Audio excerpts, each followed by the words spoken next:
Jackie, ouais. T'as passé l'épisode Jackie, Sam. Qu'est-ce qui t'excitait de même, donc? C'était-tu moi? Salut Pascal Lalancette. Salut, Sam Wagner. Comment ça va? Tu penses que tu vas éviter la question, là, mais je t'ai posé une question, là. Tu viens de me dire que t'avais passé l'épisode Jackie. J'ai passé un très beau Noël. Ah oui? C'est pas de ça que j'essaie de te parler, là. La chaise qui était Jackie, la chaise était montée. Oh, ta chaise était Jackie, c'était pas toi, là. Pascal qui essaie de faire des jokes pseudo-sexuels. Grivoise. Grivoise. Je me sens grivois, c'est le temps des fêtes. Ben oui, parce que là, on vient d'enregistrer un épisode là avec un invité surprise. Juste après Noël. Juste après Noël. T'as-tu passé un beau temps des fêtes? Jusqu'à maintenant, j'ai passé un super temps des fêtes. Jusqu'à temps que tu me voies. Jusqu'à temps qu'on recommence à passer du temps ensemble. J'étais bien avec un petit break. Ouais. Mais c'est pas vrai. C'est pas vrai, j'avais hâte de te voir, j'avais hâte à aujourd'hui. Mais j'ai passé un beau réveillon de Noël en famille, chez mon frère, avec ma blonde. OK. Beau petit party. Faisait longtemps que j'avais pas fait un beau réveillon de Noël de même. Les dernières années, ça avait été un peu rocailleux, mais temps des fêtes. OK. Fait que je suis content. C'est toi que je vais citer là-dessus, mais tu sais... Maintenant, il faut arrêter de s'attacher aux affaires plates puis se construire des nouveaux souvenirs, puis les affaires redeviennent belles. Ouais. Ben, c'est là-dessus que je travaille. Bon. Puis les 2 derniers jours après ça, j'ai été tranquille. Il y a une nouvelle expansion de World of Warcraft. On en a parlé avec un invité qui n'est pas sorti encore, Olivier Dupont. Là, ouais. Au début de l'épisode, on partageait notre passion pour World of Warcraft puis qu'on a un parcours similaire dans World of Warcraft.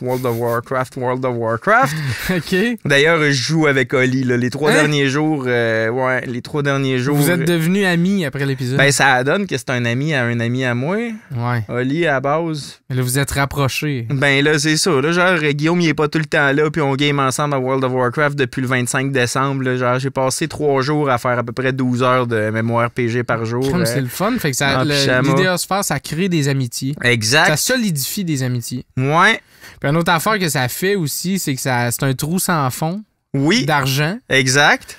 Qu'on réussit pas à combler pour l'instant. Ouais, exact. Qu'est-ce qu'on a fait pour essayer de régler ce problème-là? On a une boutique. Avec, écoute, tu peux acheter la tasse l'idéosphère que tu vois dans tous les épisodes là, depuis un bout de temps. On a déjà quelques mécènes qui ont été intéressés par notre merch puis qui nous ont acheté des affaires. On a déjà des gens qui en ont acheté, merci, puis qui ont profité du 15% de rabais parce que jusqu'au 15 janvier, tu peux avoir un 15% de rabais avec le code promo MATIN15. MATIN15. Fait que tu vas sur notre site web l'idéosphère.podcast.ca et puis là, ben, de toute façon, il y a le lien en bas. Là, fait que tu cliques là-dessus puis tu tombes sur notre merch puis c'est vraiment hot. On a de la belle merch. Il y a toutes sortes d'affaires. Des tasses, des t-shirts. Je suis vraiment content de ce que Joey Proto a fait. Et puis, ben c'est ça, encouragez-nous parce que vraiment, là, à date, si ça continue comme ça, on pourra pas continuer d'en faire. Puis c'est même pas des jokes, là, ça fait que... Puis sinon, comment on fait pour nous encourager autrement, comme d'habitude? S'il vous plaît, allez, tu sais, partez-le, tu sais, écoutez-le sur Spotify. Ouais. Vous n'avez pas besoin d'être attentif tout le long, laissez-le rouler, faites des commentaires sur TikTok, encouragez la haine. La haine, c'est un bon moteur. Pas envers les autres. Dirigez vers nous autres, ça va. Oui, si c'est vous ça. nous hatez, nous autres, ça va. Mais pas les autres qui commentent, là. Genre, laissez-le tranquille. Si vous avez de la rage à passer, passez-le sur nous autres. Ouais, c'est ça. On le mérite. Bon, on n'a pas été smart. Non, c'est ça. Fait que, écoute, c'est ça. Encouragez-nous. Juste des likes, des commentaires partout sur les plateformes. Interagissez avec la communauté. Puis là, on reçoit, dans le fond... Sam Venière. Pas Wagner, là. Venière. Je me suis senti menacé quand il m'a dit son nom la première fois. Tu pensais qu'il y avait le même nom que toi? Je pensais qu'il me niaisait. J'ai dit non, mais c'est pas de même, ça se dit mon nom. T'as jamais rencontré un autre Sam Wagner? Non. Je sais que ça existe, là. Il doit pas en avoir des tonnes, par exemple. Non. T'es assez chanceux. Non. Moi, il y a d'autres Pascal Lalancette. Oui. J'ai déjà interagi indirectement avec un autre Pascal Lalancette dans la vie. OK. C'est une histoire cocasse. OK. Parce que c'était la première fois que j'avais une adresse courriel avec mon vrai nom dedans. C'est une adresse à vidéotron.com. Ouais. Première fois que j'ai eu un compte de téléphone à moi. OK. Puis c'était pascal.lalancette à vidéotron.com. Mais cette adresse-là avait déjà appartenu à l'autre Pascal Lalancette. Il n'y en a pas juste un, mais cet autre-là. Qui est un chorégraphe montréalais. Okay. Pascal Lalancette. Un peu plus vieux que moi. OK. Intéressant, hein? Oui, il fait des affaires pas mal plus cool que toi. Oui, vraiment. Puis il y a une de ses amies qui m'envoyait des photos, tu sais, les premiers Mac là, qui avaient une webcam là, puis qui déformaient la face. À cette heure, c'est comme Common Ground. Tout le monde fait ça avec Snapchat ou avec Facebook ou peu importe, là, ou avec FaceTime. Mais là, ça, c'était comme nouveau, ces Mac. Là. Fait que là, le monde, ils passaient leur soirée en avant de leur ordi à se déformer la face avec un Mac. OK. Puis elle m'envoyait ces photos-là de elle puis de son ami Pascal Lalancette parce que avec un message « Hey, on a passé une belle soirée! Haha, check nos faces, c'est drôle! » tu sais. Puis ça m'a pris un petit bout avant d'y réécrire. Enfin, je pense que t'as le mauvais destinataire, tu sais. Ouais. Fait que c'est ça. Genre, pendant un certain temps, j'avais un glimpse sur la vie d'un autre gars qui s'appelle Pascal Lalancette qui faisait des photos drôles sur son Mac avec son ami. Bon, ben, c'est excellent. Puis Bonne Samuel anecdote. Vanière, lui, il fait quoi? Hein? Lui, la personne qui essaie de me voler mon identité, là. Sam Vanière, c'est un historien. Ouais. Ouais, un vrai de vrai, là. Tu sais, on voit ça rien que dans des documentaires à TV, d'habitude, l'historien, là. C'est pas ton historien standard, là. Il est funky, là. Il aime ça rendre ça ludique, là, puis c'est cool. Là. Il a créé des jeux vidéo, il a monté, il fait des reconstitutions de batailles, il crée des costumes d'époque de qualité, il fait toutes sortes d'affaires, il est dans 1 million de projets, Sam, puis quand il s'investit dans quelque chose, il va vraiment jusqu'au bout, là. Il s'est investi dans cet épisode-là parce qu'il est vraiment bon. Exact. Puis on est vraiment content. Puis là, on a oublié de dire qu'est-ce qu'on buvait. Mais en fait, non, là, on n'a pas oublié. On était rendu là. On boit de la Barberie. Moi, la méga fruit Raptor. Puis moi, j'ai une John Moon originale. Parce que pour de vrai, c'est ma préf. C'est rendu ta préf? C'est ma préf des Barberies. Tu l'as sélectionné spécifiquement parce qu'on avait d'autres sortes à disposition. Puis ça a vraiment été... C'est celle-là que ça me tentait de boire aujourd'hui. Ben moi, ça me tentait d'une méga fruit Raptor pendant qu'il y a de la neige. Une bonne bière sûre pour te donner l'impression que c'est l'été. Ça me fait du bien, moi. Ouais? Ouais. Sur ça, qu'est-ce qu'on fait avec ça? Ben, on dit sit back, enjoy and...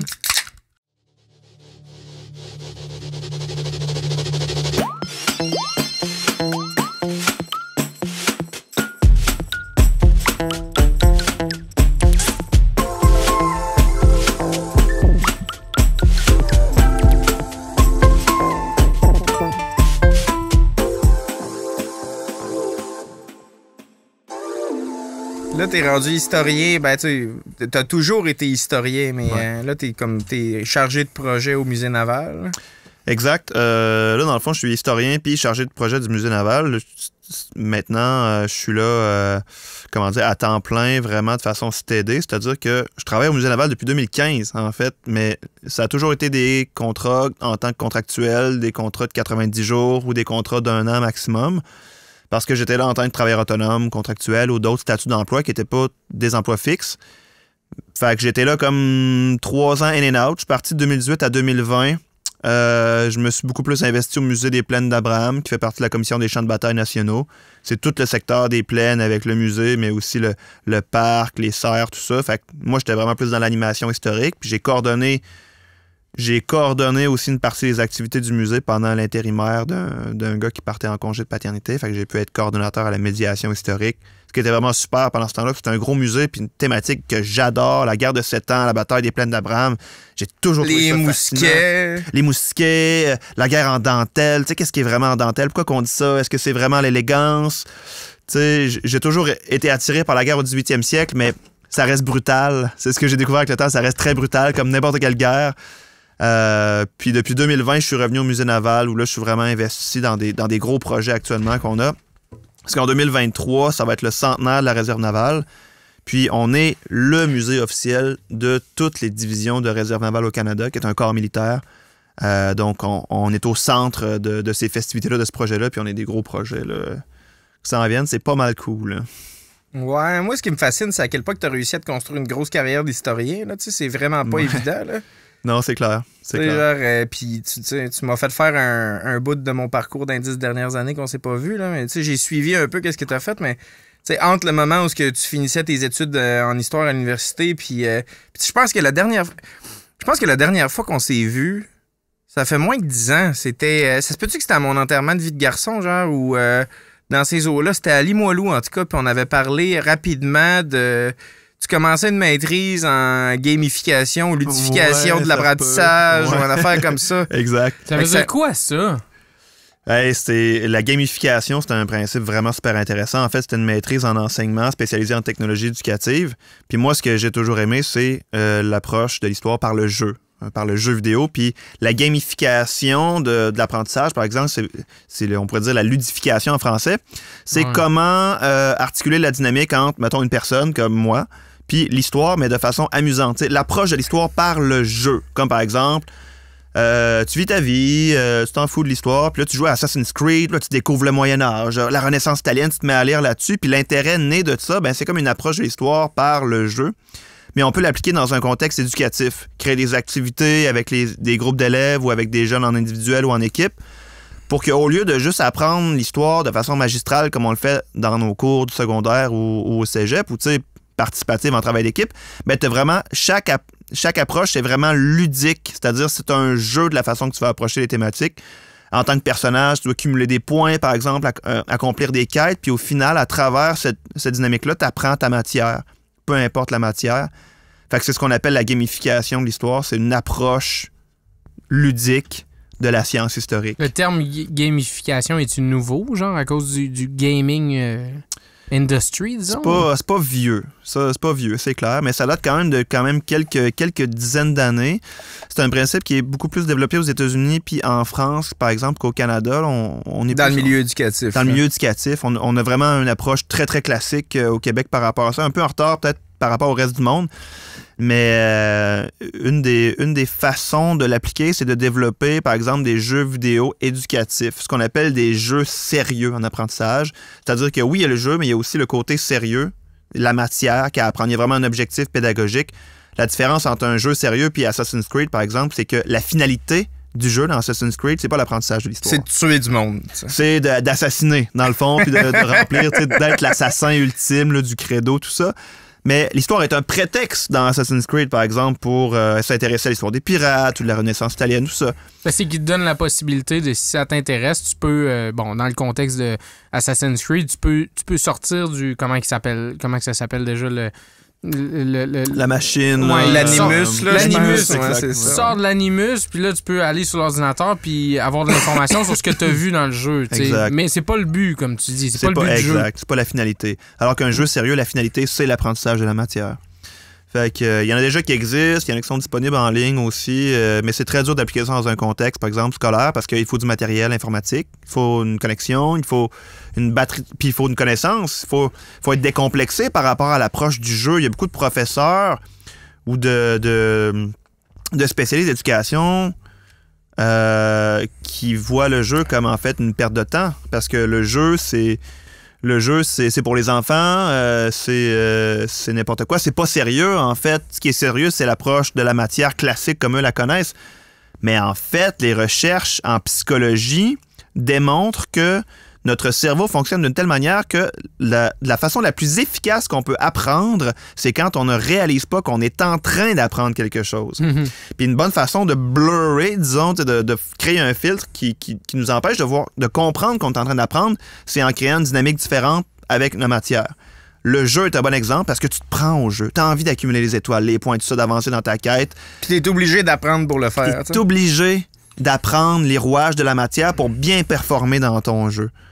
Fait que, dans le fond, tu finis par consommer ta matière à l'apprendre sans t'en rendre compte, et c'est là que, dans le fond, tu l'intègres le plus. Fait que j'ai toujours trouvé ça intéressant. Puis, j'ai pas eu la chance d'appliquer ça souvent dans ma vie parce que j'ai jamais été professeur. Finalement, j'ai toujours travaillé dans les musées ou dans les festivals d'histoire ou pour des publications scientifiques. Mais récemment, pendant la pandémie, je travaillais comme guide animateur au Musée des Plaines d'Abraham, puis tout a cessé. Les activités de musée ont cessé, puis je pense qu'il y a bien du monde qui ont dû se réinventer, trouver une façon, dans le fond, créative de sortir de ce bourbier-là puis de continuer de travailler. Puis moi, je suis fan de jeux vidéo. Je joue énormément dans ma vie, puis j'ai beaucoup joué au jeu Minecraft. J'ai souvent entendu dire qu'il y avait plein de professeurs qui faisaient construire des trucs à leurs étudiants, puis que c'était super intéressant. Puis je me disais... Tu peux fabriquer un ordinateur dans Minecraft qui sait rouler Minecraft, là, tu sais, genre, c'est vraiment fucking intense, là. Tu peux vraiment être Inception dans Minecraft, là, mais effectivement, les possibilités sont presque infinies avec ça. Fait que moi, je me suis dit, pour le fun, je vais commencer... Il y a plusieurs années, je me suis dit, je vais répliquer des bâtiments historiques. je vais faire pour le fun les 7 merveilles du monde antique. Les pyramides de Khéops, le colosse de Rhodes, le temple d'Éphèse. T'allais chercher tes références sur les tailles. Exact. J'allais sur Internet, je cherchais plein d'informations, je cherchais des images historiques les plus fiables possibles, puis j'ai répliqué dans Minecraft, ça me prenait une éternité. Puis, Colosse de Rhodes, ça n'a pas dû être facile. Non, je l'ai pas fait celle-là. Je l'ai pas fait celle-là. Je l'ai fait 2-3 là. J'avais fait l'hippodrome de Rome aussi à l'échelle vraiment humaine. C'était une construction phénoménale. Mais je faisais juste ça pour le fun. Puis à un moment donné, j'avançais dans ma carrière d'historien, tout ça. Puis j'avais commencé à fabriquer des bâtiments historiques de l'époque de la Nouvelle-France, comme par exemple l'habitation de Champlain, la seconde habitation en 1624 de Samuel de Champlain à Québec. C'est-tu celle qu'on voit les fondations sur la terrasse du Frein, ouais? Exactement. À Terrasse du Frein, c'est le fort et château Saint-Louis. L'habitation est juste en bas à Place Royale, puis on voit encore le marquage au sol des tourelles, par exemple. Fait que je fais ça pour le fun, mais à un moment donné, il se présente une opportunité de faire une conférence au Creative Mornings, que vous connaissez peut-être. Là, c'est des rencontres qui se déroulent quelque chose comme à tous les mois, dans des lieux différents. C'est des bénévoles qui organisent ça, puis c'est des matins créatifs. C'est du monde qui vient présenter justement une façon créative de travailler, de présenter du contenu, musée, jeux, histoire, science, dans le fond. Ah ouais, c'est bien cool, ça. Ouais, c'est vraiment le fun. Puis on m'approche pour faire une présentation. J'accepte, je décide de présenter la maquette que j'ai faite dans Minecraft, puis de montrer toutes les applications avec Minecraft intéressantes. Dans l'été précédent, je venais juste de terminer une expérience assez le fun. J'avais été coordonnateur d'un volet jeunesse d'un festival d'histoire qui s'appelle les Rendez-vous d'histoire de Québec, qui se déroule à tous les ans. C'est super intéressant. Puis on avait fait une activité au Musée de la Civilisation dans laquelle les jeunes, avec des ordinateurs, créaient l'habitation de Champlain. Puis ça avait été une grosse expérience collaborative avec notre entreprise qui s'appelle Maelstrom Créatif, qui avait comme créé le jeu, puis moi j'apportais une expertise historique. C'était super. Fait que là, je parle de ça pendant ma conférence, puis le directeur du musée naval, pas le musée naval, le musée des plaines d'Abraham, était là, puis il assiste. Je trouve ça bien intéressant. La pandémie arrive, j'ai plus de job. Il m'approche tout de suite pour dire « Hey, serais-tu capable de faire, mettons, la ville de Québec en 1759 puis la bataille des plaines d'Abraham dans Minecraft? » Méchant mandat, là. Mais voyons! Fait que là, tu sais, je trouve ça quand même assez trippant. Puis, tu sais, moi, dans ma carrière, depuis 10 ans, depuis que je suis sorti de l'université, il faut beaucoup que je me développe puis que je trouve des façons de me démarquer, originales, puis de dire oui à des contrats comme ça qui m'amènent dans plein de directions parce qu'il faut que je travaille comme historien puis c'est dur de se vendre. Fait que là, je dis ouais, ce serait super, il suffirait de, je sais pas, tu sais, de créer une map. Pas dormir pendant genre 8 ans de temps. C'est ça. Fait que là, il me dit parfait, fais-moi une soumission. Fait que je leur fais une soumission. Il dit parfait, go. Là, je suis comme, OK, là. Combien de temps ça a pris? Ben, écoute, le mandat, c'était vraiment de refaire toute la ville de Québec, puis les plaines d'Abraham, puis de placer les deux armées françaises puis britanniques ces plaines, puis créer des quêtes pour que le joueur fasse des missions dans la ville de Québec à l'époque. Puis animé, puis tout ça, tu sais. Fait qu'il me dit, t'as 1 mois. Mais non, ben là. Parce qu'au début, il me disait, j'aimerais ça. Puis là, je trouve ça drôle d'y penser aujourd'hui. Il dit, parce que j'aimerais vraiment ça que le produit sorte, c'est un produit de pandémie, avant que le confinement arrête. Non, mais c'est parce que... Aujourd'hui, on est mort de rire quand on pense à ça. Oh, oui, c'est ça. Tu sais, on savait pas. C'était juste 1 mois, là, le premier confinement. Le jour où on s'est fait mettre en télétravail, moi puis une de mes collègues à l'époque, genre, on s'est tapé dans la main, on a fait fucking nice, on va passer 2 semaines à la maison à chiller, genre, on était naïfs, là. Ah oui, c'est ça, 2 semaines, on trouvait ça bien cool. Ouais. Mais même 1 mois, c'est vraiment pas beaucoup. En effet. Mais c'est parce que, tu sais, dans Minecraft, c'est bloc par bloc là, que tu le places. Tu l'as-tu placé bloc par bloc ou tu as utilisé des logiciels pour... Minecraft est un jeu intéressant parce que c'est un jeu qui est programmable. Tu peux rentrer toutes sortes de codages pour, mettons, cloner des bâtiments. J'ai beaucoup utilisé ça.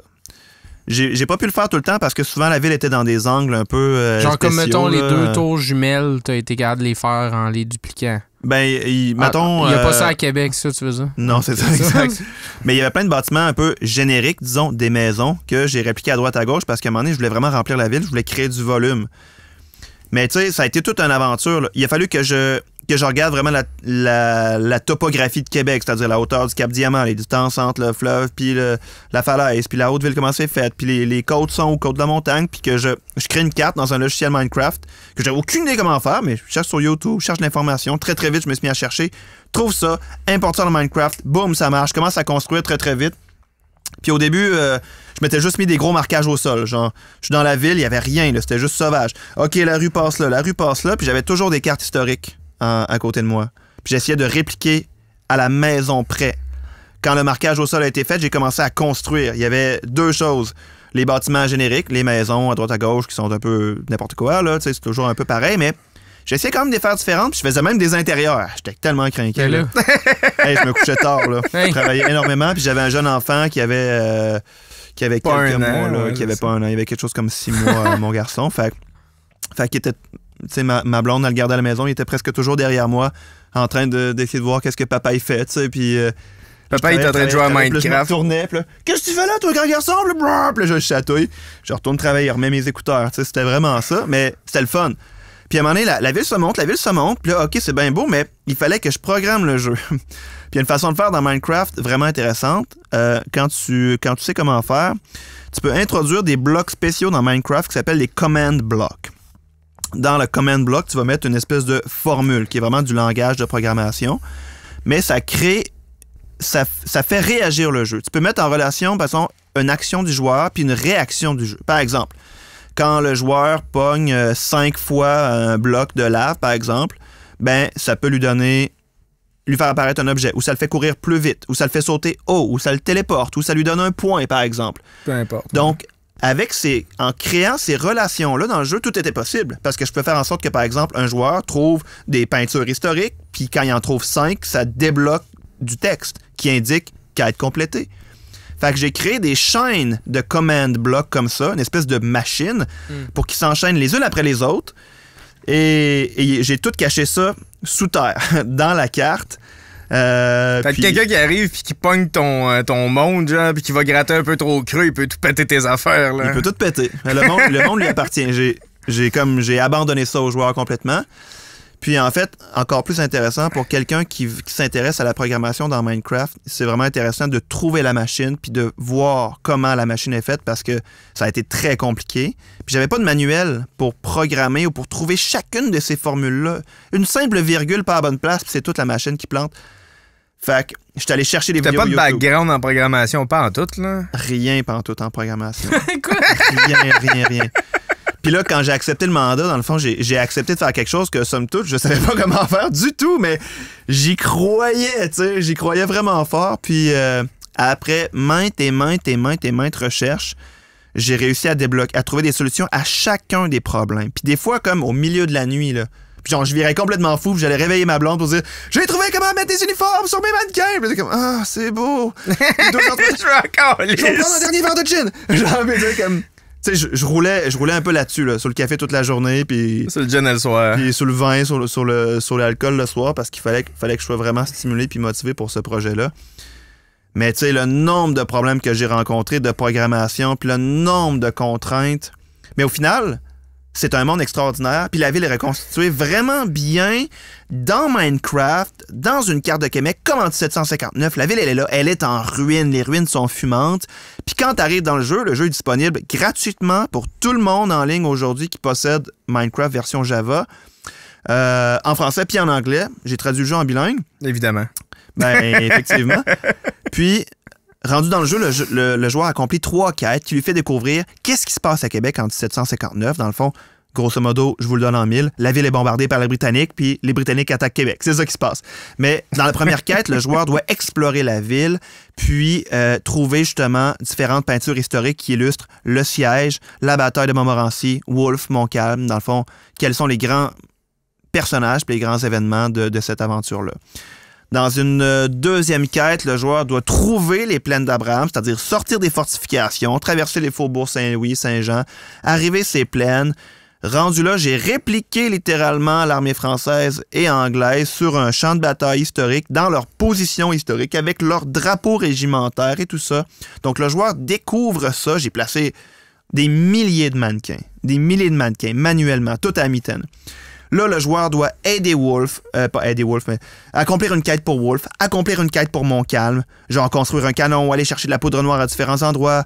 Ensuite, une troisième quête, il revient dans la ville, il aide les citoyens à reconstruire la ville et quand la machine est faite pour que quand le joueur place, mettons, une centaine de blocs, ben ça dit quête complétée. Il y a un paquet de feux d'artifice qui explosent dans le ciel, puis ça dit quête complétée, bravo, vous avez terminé le jeu Québec 1759. Puis la ville est à vous, faites ce que vous voulez avec ça. Fait que le joueur peut mettre le feu, faire tout exploser. Continuer de la reconstruire, peu importe. Mais j'ai un commentaire puis plusieurs questions. Mon commentaire, c'est une question. What the fuck? De un. OK, premièrement, je note. Bon, c'est un commentaire, c'est une question. De deux, il y a combien d'heures ou de minutes de jeu là, pour la personne qui veut découvrir ça? Je dirais un bon 35-40 minutes facile. Tu sais, ça a l'air peu, là. Mais pour un monde qui est créé dans Minecraft, genre avec des quests, là, 35 minutes de la ville. Puis la ville, je veux dire, à part de où à où, c'est quoi? C'est de il y a un spawn point. Comme... J'ai défini un spawn point pour le personnage qui était, dans le fond, dans la crypte de la basilique cathédrale Notre-Dame de Québec. Fait que t'arrives là, puis tu sors du bâtiment, puis en sortant de la crypte, tu découvres le toit de l'église en ruine. T'sais, il a tout fallu penser à ça, où le joueur apparaît, qu'est-ce qu'il fait en premier, qu'est-ce qu'il voit, qu'est-ce qu'il doit faire, et c'est quoi la chaîne des événements. Donc, le joueur sort de l'église, j'ai mis du texte flottant pour dire Québec 1759, accomplit les 3 quêtes, découvre ce qui s'est passé. En suivant les textes, le personnage sort de l'église, au milieu de Place du Marché, il y a un levier, puis c'est écrit, genre, active-moi. Fait que là, le joueur peut décider de poursuivre la quête pantoute, mais le truc est là. Fait qu'une fois que tu actives le levier, ça l'envoie un influx nerveux de redstone dans la machine qui achèverait 90 mètres sous terre. Puis là, tout démarre comme ça. Le redstone, c'est... parce que j'ai joué un peu à Minecraft, là, mais c'est un peu c'est un peu comme un fil électrique. Là. C'est exactement ça.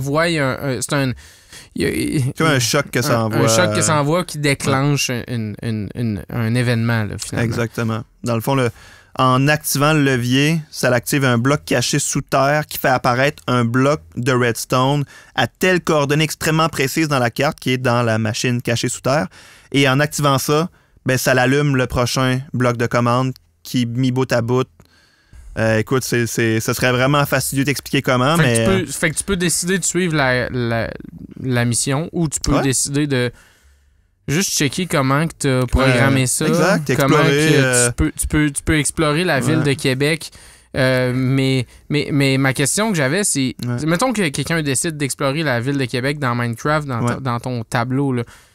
Il peut explorer de où à où? C'est quoi? C'est des plaines d'Abraham jusqu'à quoi? Écoute, c'est vraiment grand, là. C'est-à-dire que j'ai fait ça assez grand pour que le joueur n'y ait jamais jusque-là. Genre, qu'il se tanne avant. La ville est refaite, puis les plaines d'Abraham avec les 2 armées, mais dès que tu vas plus loin, tu te perds dans l'infini. En fait, tu tombes, littéralement. Le monde finit là. Donc... Vraiment à l'ouest du champ de bataille des plaines d'Abraham, c'est là que ça termine. Au nord, ça termine peut-être dans les environs de Beauport. Tu peux comme traverser la rivière Saint-Charles, là, il n'y a rien, c'est juste du gazon, mais pas longtemps après, peut-être dans le secteur de Beauport, Mézeray actuel, là, c'est la fin du monde. C'est quand même loin à partir du centre-ville du Vieux-Québec. Ouais, tu peux t'éloigner pas mal, mais tu peux pas aller jusqu'à, mettons, à Sainte-Anne-de-Beaupré. Là. Tu peux pas dire, hey, m'aller par chez nous, au Kamouraska.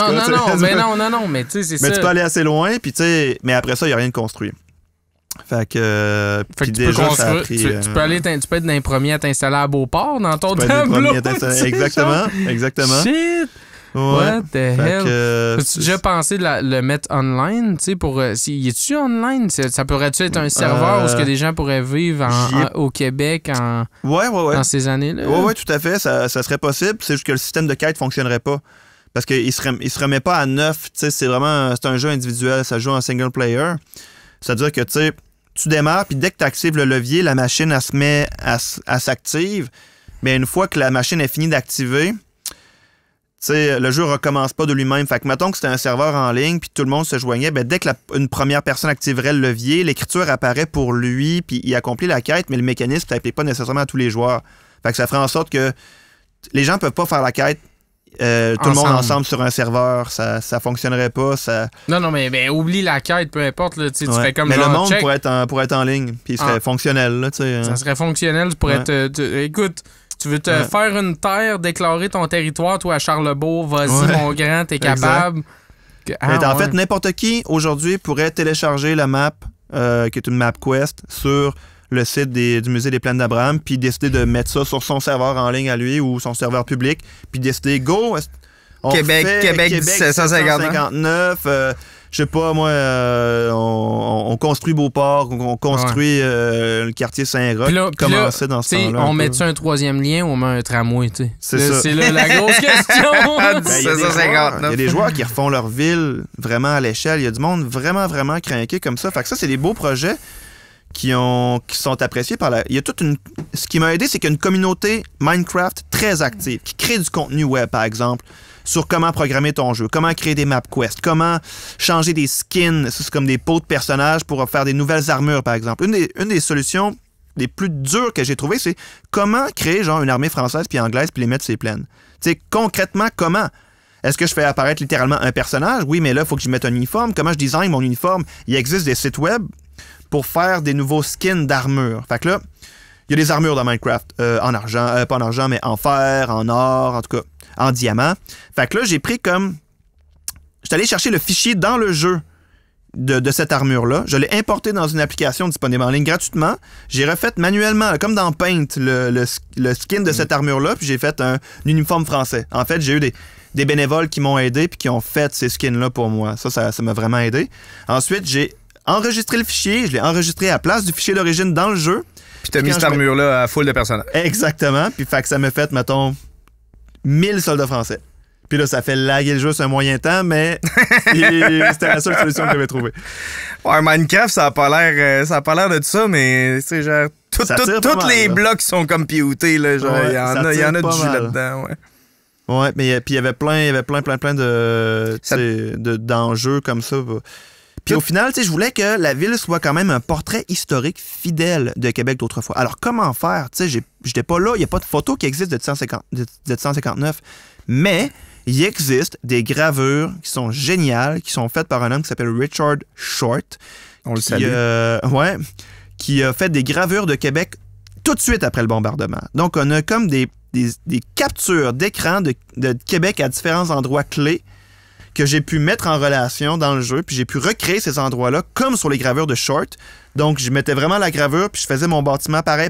Mais ça devait être freakant, être dans vieille ville, genre, pendant que ça se faisait bombarder, genre, les bâtisses en pierre, puis tout, man, méchant cauchemar. C'était la terreur, mais genre, la ville avait été complètement... mettons qu'on retourne dans le temps de 1759, qu'est-ce que les gens vivaient vraiment à l'époque, c'est ça que le jeu nous fait découvrir. Entre autres, c'est la dévastation. C'est terrible. C'est l'horreur. La ville est bombardée jour et nuit par des canons, des boulets qui sont rougis, des bombes incendiaires. Ça, c'est des bombes, des boulets de canon creux avec de la poudre à l'intérieur qui explosent à l'impact puis qui mettent le feu. La ville était évacuée. C'était une ville fantôme, en ruine, une ville fumante. À la fin, là, lors de la bataille des Plaines d'Abraham, la ville est... On dit que la base-ville est à 80% détruite. C'est vraiment un tas de ruines. Là. Ah ouais, moi j'avais comme espèce d'image romantique que tout le monde était enfermé entre les murs puis que c'était bien safe puis qu'on s'était fait fourrer aux Plaines d'Abraham. Là. Pas que la ville était dévastée à ce point-là. Le monde était où? Il était dans des camps cachés un petit peu plus loin? Genre? En campagne, pour la plupart. À Beauport. Ouais, ils quittaient où tous les hommes étaient mobilisés. Entre 16 et 60 ans étaient mobilisés pour... C'était une milice obligatoire, c'était une forme de conscription à l'époque. Étaient mobilisés pour aller servir dans les camps militaires. Fait qu'avec le général Montcalm, puis les troupes de terre, puis les troupes de la marine, les autochtones. Donc, puis les femmes devaient garder le foyer avec les malades, les infirmes, les vieillards. Les enfants. Les enfants, exact. Fait que c'était quand même une situation difficile parce que les Anglais ont débarqué à différents endroits. Ils se sont emparés, par exemple, c'est à la côte du Sud, ils ont débarqué à différents endroits, ils ont pillé les fermes, ils ont pillé le bétail, puis tu sais... Qui était là pour se défendre? Et les femmes, les enfants, les vieillards. Puis il y a eu des escarmouches, en plus. Il y a vraiment des... C'est reporté dans les journaux britanniques qui débarquent à des places parce que théoriquement, ils pensent qu'il n'y a personne. Puis là, finalement, il y a du monde qui se mettent à leur tirer dessus. Fait que là, ils se mettent en formation, commencent à tirer. Puis là, ils retrouvent jamais vraiment leurs ennemis. Ils se sont sauvés dans le bois. Mais tous les hommes étaient mobilisés. Donc, qui a tiré sur les Britanniques? les femmes, les enfants, les vieillards qui se sont battus, en fait. C'est toute une population qui a été confrontée. C'était une invasion en bonne et due forme, là, tu sais. C'était une invasion majeure. Le but, c'était de prendre contrôle de toute la région. Puis, tu sais, souvent, c'est ça, tu l'as dit tantôt, qu'on s'est fait fourrer sur les plaines d'Abraham. On a cette vision qu'on s'est fait complètement abandonner par la France parce qu'à la bataille des plaines d'Abraham, on l'a perdu. Puis, on cherche des boucs émissaires quand on vit des blessures sociales puis historiques comme ça. On se dit que c'est pas notre faute, c'est sûrement la faute de Montcalm, dans le fond, qui comprenait rien à la guerre au Canada. Ou de nos soldats qui étaient sur la brosse, parce qu'ils étaient en sécurité. Les soldats sont sur la brosse, dans le fond. C'est les Français qui ont perdu. C'est pas nous autres, les Canadiens, c'est les Français, c'est le monde d'ailleurs. Mais la vérité, c'est que les soldats français n'étaient pas sur la brosse. C'était la famine, puis il n'y avait pas d'alcool de disponible. Ils étaient tout simplement épuisés. Puis en fait, ils se sont bien battus. Puis Montcalm comprenait bien la guerre au Canada. Il comprenait bien le pouvoir des miliciens, des Autochtones. Il les a déployés correctement sur les plaines d'Abraham.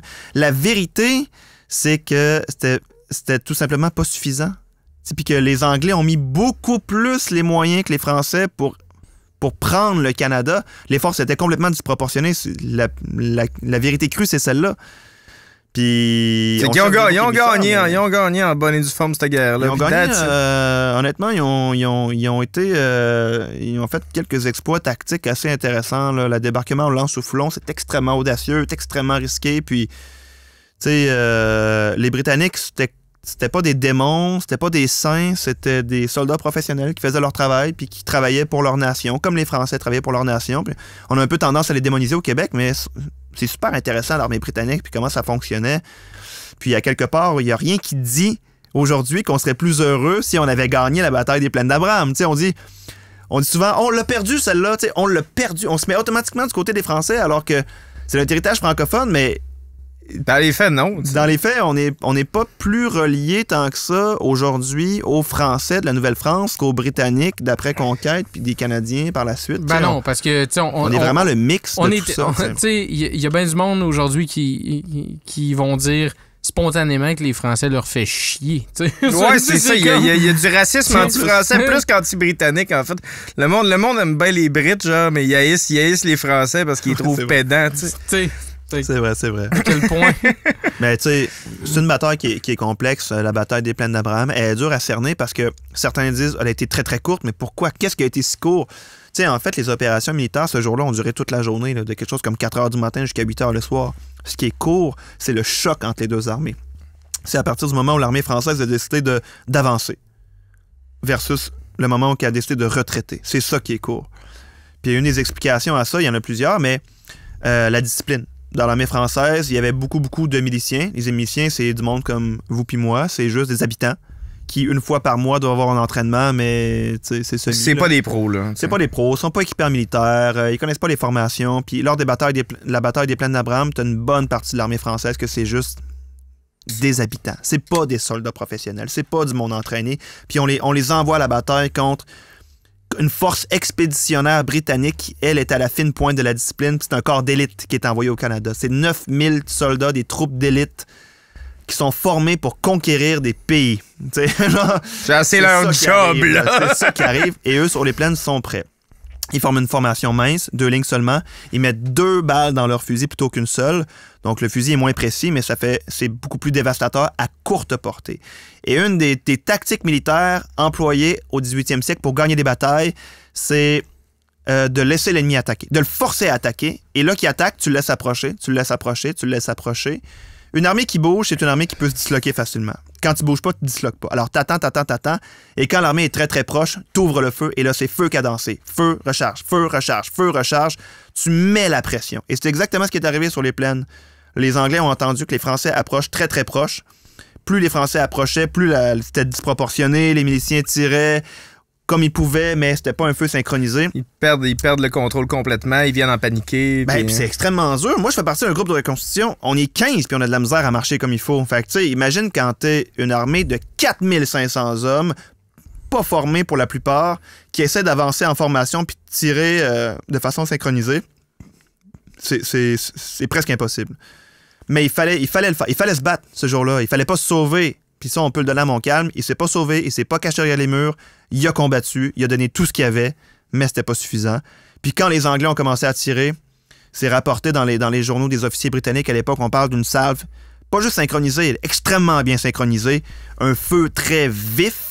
Donc, des soldats qui peuvent recharger 2 à 3 fois par minute puis mettre la pression sur l'ennemi. Et dès le premier tir des Britanniques, c'est presque le tiers, sinon la moitié de l'armée française qui s'effondre, qui tombe complètement blessée. C'est la panique. L'effet psychologique est dévastateur. Les Français, très, très vite, ils vont quand même tenir le pas. Ils vont échanger quelques coups de feu, mais à courte distance, comme ça, on parle d'environ 30 verges, d'environ 30 mètres. Tu tires des salves synchronisées, des volées de balles sur l'ennemi. Tu peux pas soutenir une pression comme ça très longtemps. Alors, dès que les Français ont fait un demi-tour à droite et ont retraité en ordre, semble-t-il, selon la ville, les Anglais qui assiégeaient quand même la ville depuis 2 mois déjà, c'est un très long siège même pour l'époque, ont chargé immédiatement. Ils voulaient prendre la ville tout de suite. Là. Ça suffisait le siège. On prend la ville et c'est là qu'ils ont été stoppés dans leur charge, notamment les Fraser's Highlanders qui ont chargé avec leur épée écossaise. Eux, personne ne les arrêtait. Mais ils ont été arrêtés ce jour-là par les Autochtones et les miliciens qui avaient retraité, mais qui s'étaient regroupés dans les bois puis dans les bosquets puis qui tiraillaient sur l'ennemi de façon libre. Donc, un feu à volonté. Et c'est une des premières fois dans l'histoire où on a une charge de Highlanders qui est stoppée par un feu nourri comme ça. On n'en parle pas beaucoup, mais l'armée anglaise n'a pas pu prendre Québec ce jour-là à cause du travail des habitants qui les ont stoppés après la débandade. Donc, et ces tirades-là vont demeurer jusqu'au soir. Si bien que l'armée britannique est forcée de rester, est prise sur les plaines. Elle n'a pas pu prendre la ville, elle est complètement prise. Elle va camper là pendant 5 jours jusqu'à la ville se rende officiellement. Mais ça, on n'en parle pas. Là, ils n'ont quand même pas gagné leur siège, ouais, c'est ça. Ils ont, les Français, ils ont combattu bravement. Puis les Britanniques aussi. C'est ça qu'il faut se dire. Puis il faut rendre hommage à ces gens-là, à cette jeunesse-là. C'est toutes des jeunes de 19, 20, 22 ans. T'imagines-tu, genre, qui ont combattu loin de chez eux, là. Les soldats français et britanniques qui venaient combattre ici, étaient loin de chez eux. Puis qui ont donné leur vie, puis qui sont morts sur les plaines pour prendre Québec. Je pense qu'il faut rendre hommage à tout ce monde-là. À tout ce monde-là. Ben oui, à 19 ans, j'avais de la misère à savoir comment j'allais me faire des grilled cheese seul en appart. Oui, Sam, il me connaissait à 19 ans, puis j'étais vraiment pas j'avais vraiment pas le coffre que ça prenait pour me battre ces plaines d'Abraham, là. Sam, pour le monde en audio... puis justement, à toaster mes grilled cheese comme il faut. Mais... Pour le monde en audio, on est 2 Sam. On devrait-tu se donner 2... toi, on va t'appeler Hey. OK. Puis lui, on va l'appeler Sam. Parfait. À soir, moi, c'est Hey. Toi, c'est Hey. Cool. Mais toute cette expérience-là, parce que là, tu sais, c'est vraiment super intéressant d'entendre les détails de la plaine d'Abraham, de la bataille des plaines d'Abraham, comme tu nous les donnes là. Mais toute ton expérience de reconstitution, puis tu sais, tu fais de la reconstitution en vrai, là, mais de reconstitution dans Minecraft, puis tout, ça t'a-tu donné envie de pousser l'expérience plus loin, mettons, puis de créer... tu sais, je veux pas dire un vrai jeu pour pas diminuer l'effort que t'as fait dans Minecraft, là, mais tu sais, une œuvre à toi au complet, là, tu sais, un vrai exercice de modélisation, de création, tu sais, une expérience qui est pas juste dans Minecraft, mettons, là. Ouais, vraiment. C'est-à-dire que je trouve que toutes sortes d'applications ou de technologies dans l'approche de l'histoire. Puis au final, j'en ai fait un autre projet par la suite pour les rendez-vous d'histoire, pour le Château Frontenac. Puis c'est un peu la même expérience, mais en 1892. Fait que j'avais refait une partie de la ville encore. Mais en 1892. Puis encore une fois, c'est 3 quêtes et tout ça. Mais là, j'ai plus pris mon temps pour celle-là. Mais ça aussi, c'est disponible en ligne gratuitement pour tout le monde. Ben voyons. Mais par la suite, je me suis vraiment dit, il y a quelque chose à faire avec ça, avec les technologies puis l'histoire. Puis tu sais, j'ai vu beaucoup de, par exemple, maquettes 3D du passé, de Fort, de Québec. Puis je trouvais toujours que la qualité était semi, là, visuellement, artistiquement parlant. Puis ça donne qu'avec le temps, je voulais, pousser plus loin, mais j'avais pas d'idée. Puis j'ai un de mes amis qui s'appelle David Gagné, qui est un très bon ami aujourd'hui, qui est aussi artiste et aussi professeur d'animation 3D au Collège Barthes. Donc, à un moment donné, on se parlait, parle jase, un peu comme votre projet de podcast, autour d'une bière. En fait, on était chez Joe Dion, juste ici en bas. Puis, on décide de starter ça. On va starter une entreprise qui va faire de l'animation puis de la reconstitution virtuelle historique. On va créer des maquettes historiques, mais haut de gamme. Tu sais, avec une facture visuelle impeccable puis une recherche qui qui soutient la maquette puis qui appuie avec la recherche chacun des éléments visuels qu'on va mettre. En animation la 3D, hauteur des murs. disons, En là. animation 3D, exactement. Fait qu'on on a créé une entreprise qui s'appelle Pastiche, qui existe depuis 2 ans aujourd'hui. On a créé ça en pleine. Un autre projet de pandémie, justement, créatif comme celui-là. Puis on recrée des forts, des personnages, des objets, des artefacts, des mises en scène historiques qu'on offre en images puis en vidéo à nos clients. Puis on fournit aussi avec ça la recherche historique qui sous-tend, dans le fond, qui appuie le visuel qu'il y a. Fait que, par exemple, pour un musée qui se dit, je voudrais refaire, par exemple, le Fort et Château Saint-Louis, comme si, mettons, Parc Canada nous approchait pour dire, hey, on aimerait vraiment ça, le refaire en 3D, mais tu sais, vraiment le top niveau, ben on peut faire ça, puis là, c'est sûr qu'eux, ils ont déjà toute la recherche qui sous-tend ça, mais c'est pas juste une création artistique, fantaisiste du Fort et Château Saint-Louis. On va vraiment essayer de donner un rendu fidèle. Comme si on y était, là. Le plus fidèle possible. C'est rien de moins que ça qu'on recherche, le plus fidèle qui existe actuellement. Puis c'est ça qu'on vend à notre client. Ce qui se fait de mieux, en fait.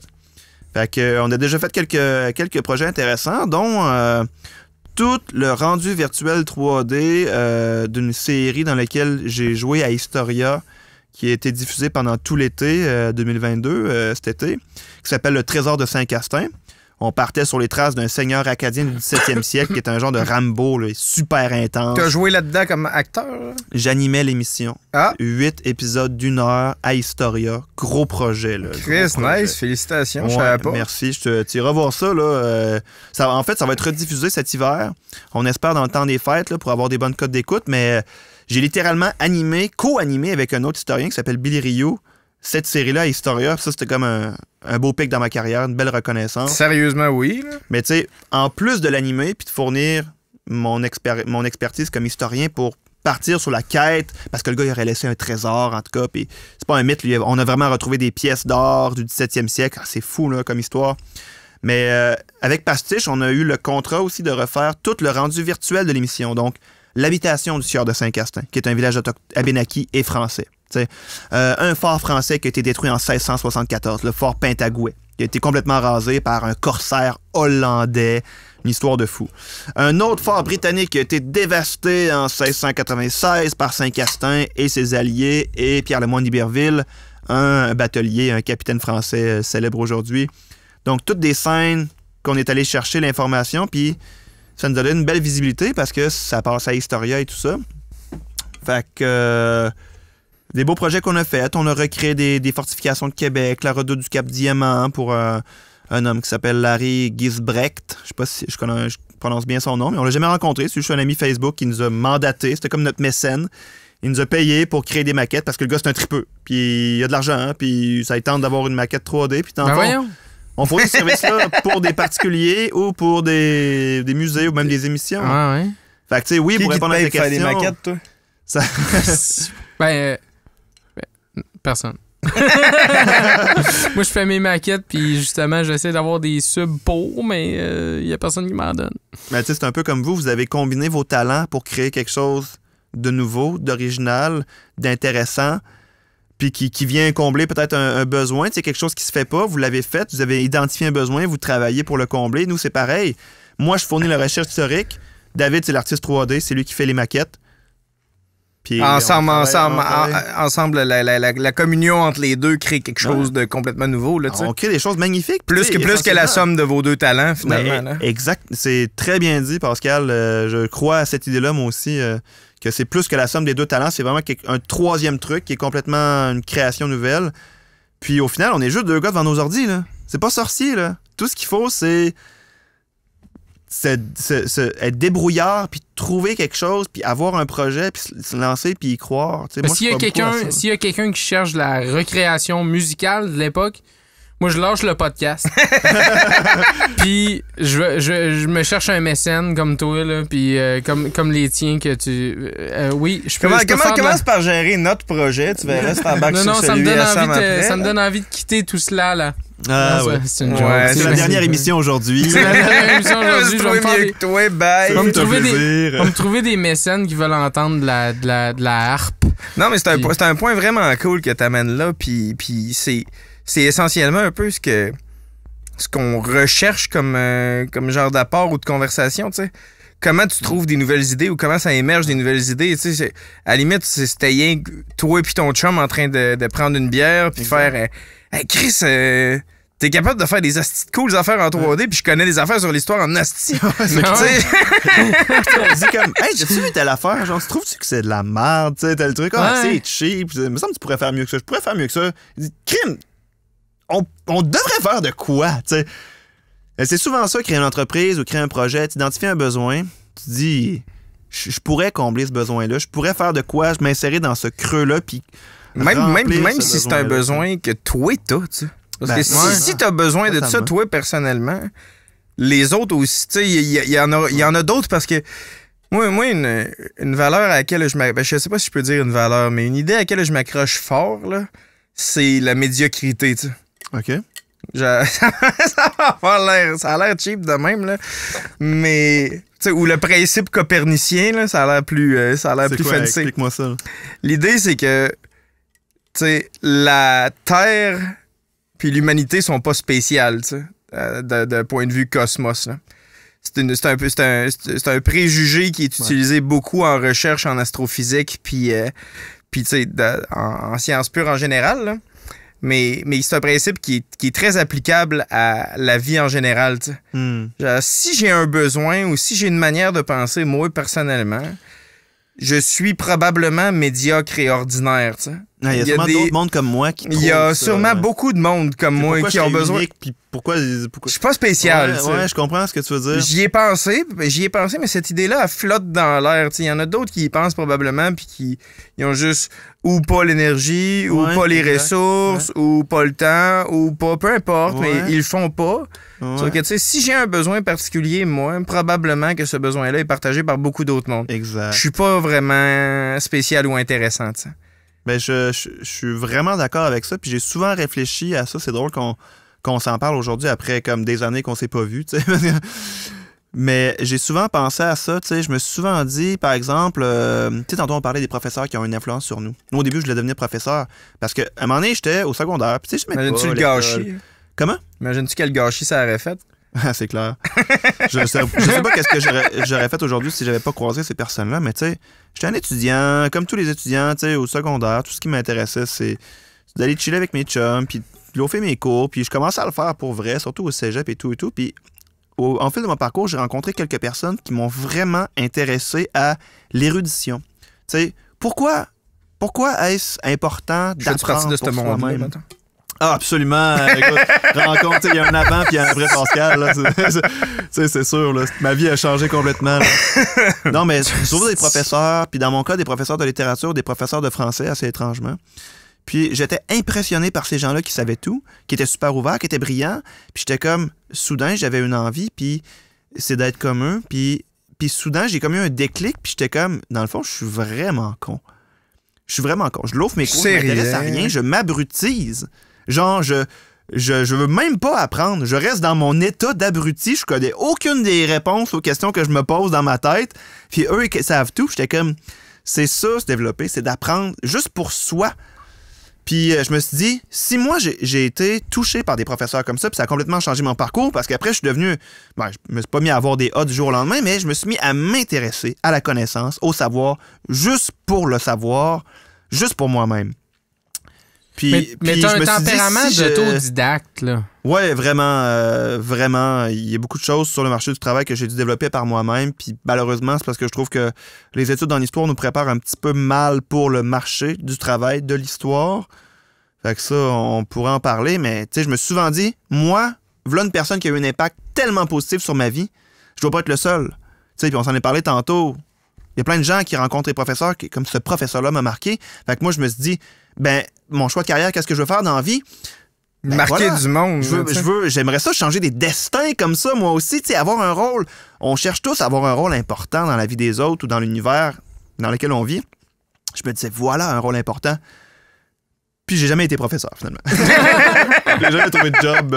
Non, mais en même temps, t'es pas écoles. professeur, sauf que t'animes ta propre série Historia, fait que t'enseignes à la nation au complet, Ouais. genre. Ouais, j'ai trouvé d'autres Tu, façons. tu gères un musée, c'est hyper éducatif, il y a du monde qui passe par là, qui découvre ces affaires-là. Tu viens de nous faire une explication en profondeur, puis en détail, comme j'en ai jamais entendu sur la bataille des plaines d'Abraham. Tu sais, je veux dire, ton rôle de communicateur puis d'éducateur ou de pédagogue, tu l'exerces juste C'est ça. dans ta vie de tous les jours. C'est ça. J'ai vraiment trouvé des façons de le faire sans être professeur.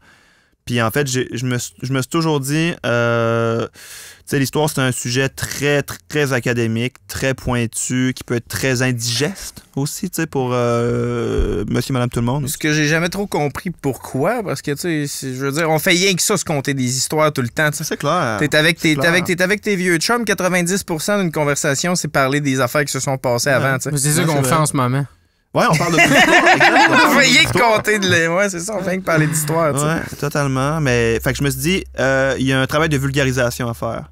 Genre, il y a le public, monsieur, madame, tout le monde, il y a la matière qui est dense, qui est dure d'approche. Moi, je vais me mettre entre les deux, puis je vais tout simplifier ça, puis je vais le livrer aux gens. Fait que j'ai fait beaucoup d'animation historique, visite guidée de la ville de Québec, d'entrevues, radio ou télévision dans laquelle je vais vraiment parler d'un sujet, mais je rends ça vraiment, vraiment simple pour les gens. Puis j'ai eu beaucoup de succès en faisant ça. Tellement de succès que finalement, j'ai fini par animer une émission à Historia dans laquelle je fais exactement la même chose.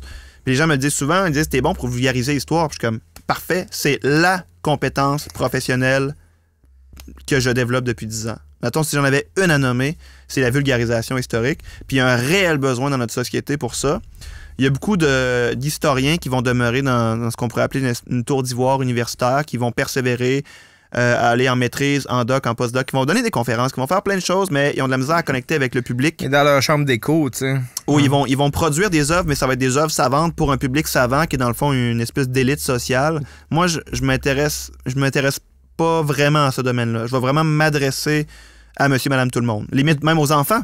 Tu sais, je trouve que là, il y a un travail à faire. Puis je trouve qu'il n'y a pas assez d'historiens qui s'adressent à cette clientèle-là puis qui va vraiment vulgariser l'histoire. Donc, j'adore faire ça. Tu penses que ça passe par quoi, justement, vulgariser? Par le jeu, un peu, comme tu disais au début, Ouais, exact. dans le fond, finalement? Exact. Ça peut tout à fait passer par le jeu. C'est une très belle façon de le faire. Ça peut être par le... On Mais parlait, le tu sais, discours, l'histoire, c'est du gossip, un peu, dans le fond, aussi, là, tu sais, c'est du... Mhm. Ça peut se passer par des histoires des histoires personnelles entre des personnages, là, tu fais vivre quelque chose qui est historique à cette époque-là. Je pense que la question que Hey essaye de poser, c'est... c'est genre, comment tu choisis un médium optimal pour un morceau d'histoire particulier? Parce que ce qui rend ça aride pour le monde, c'est rien que le style d'idées qu'on a des cours d'histoire qu'on avait quand on était jeune, puis tu sais, il faut que tu retiennes des estis de dates, puis des ci, puis des ça. Tu sais, genre, il y a des dates qui sont importantes, mais tu sais, puis je veux dire que je me suis fait driller en Sciences Po, là, tu sais, les dates des constitutions, puis tout ce que tu veux, qu'à un moment donné, genre, ça a même pas tellement d'importance, là, dans ma compréhension des événements, quand même que je le sais, là, que le rapatriement de la Constitution, c'est en telle année. L'important, c'est la transition entre les deux systèmes, puis tu sais, puis la coexistence de ci ou de ça. Qu'est-ce que ça signifie? T'sais, oui, c'est bien beau, mais ça veut dire quoi? T'sais, le sens derrière l'information est beaucoup plus dur à cerner que la date qu'on te drille dans la tête d'apprendre. Fait que moi, c'est là-dessus que je me concentre pour vulgariser. Mettons, tu sais, le rapatriement de la Constitution, oui, OK, c'est quoi la Constitution? C'est un document, ils l'ont ramené, dans le fond, c'est pas tout à fait ça. Puis surtout, qu'est-ce que ça implique pour nous dans nos vies actuellement? Pourquoi ça a créé un tollé? Pourquoi c'est encore controversé aujourd'hui? Tu sais, dans le fond, c'est la même chose pour la bataille des plaines d'Abraham. Tu peux l'appliquer à n'importe quel domaine. Tu nommes un événement, tu sais, je sais pas, moi, la conquête de la prise d'Istanbul, la prise de Rome, tu sais, c'est... Oui, OK, c'est bien beau, mais qu'est-ce que ça signifie? Ben, c'est la fin du monde romain, c'est le renversement complètement d'un univers, c'est le début de la Renaissance. Tu sais, contextualiser les choses, les mettre dans leur... donner quelques explications sur qu'est-ce que ça signifie pour nous. Moi, je pense que la clé est vraiment là de la compréhension des événements. Puis quand on raconte ça aux gens dans un langage simple, comme on se parle en ce moment, les gens font « Ah, OK ». Puis ce petit « Ah, OK » là, il est fondamental. il est vraiment important. C'est comme ça débloque, là. Tu sais, c'est comme défaire un nœud, là, soudainement, là. La personne, elle vient qu'elle s'ouvre sur tout un monde qu'elle avait pas... Exact. qui l'intéressait pas du tout avant, tu sais. Ouais, puis soudainement, elle vient de comprendre un truc qu'elle avait jamais vraiment cerné ou qui était un peu obscur. Puis là, t'es comme... Tu lui dis qu'est-ce que ça signifie, puis...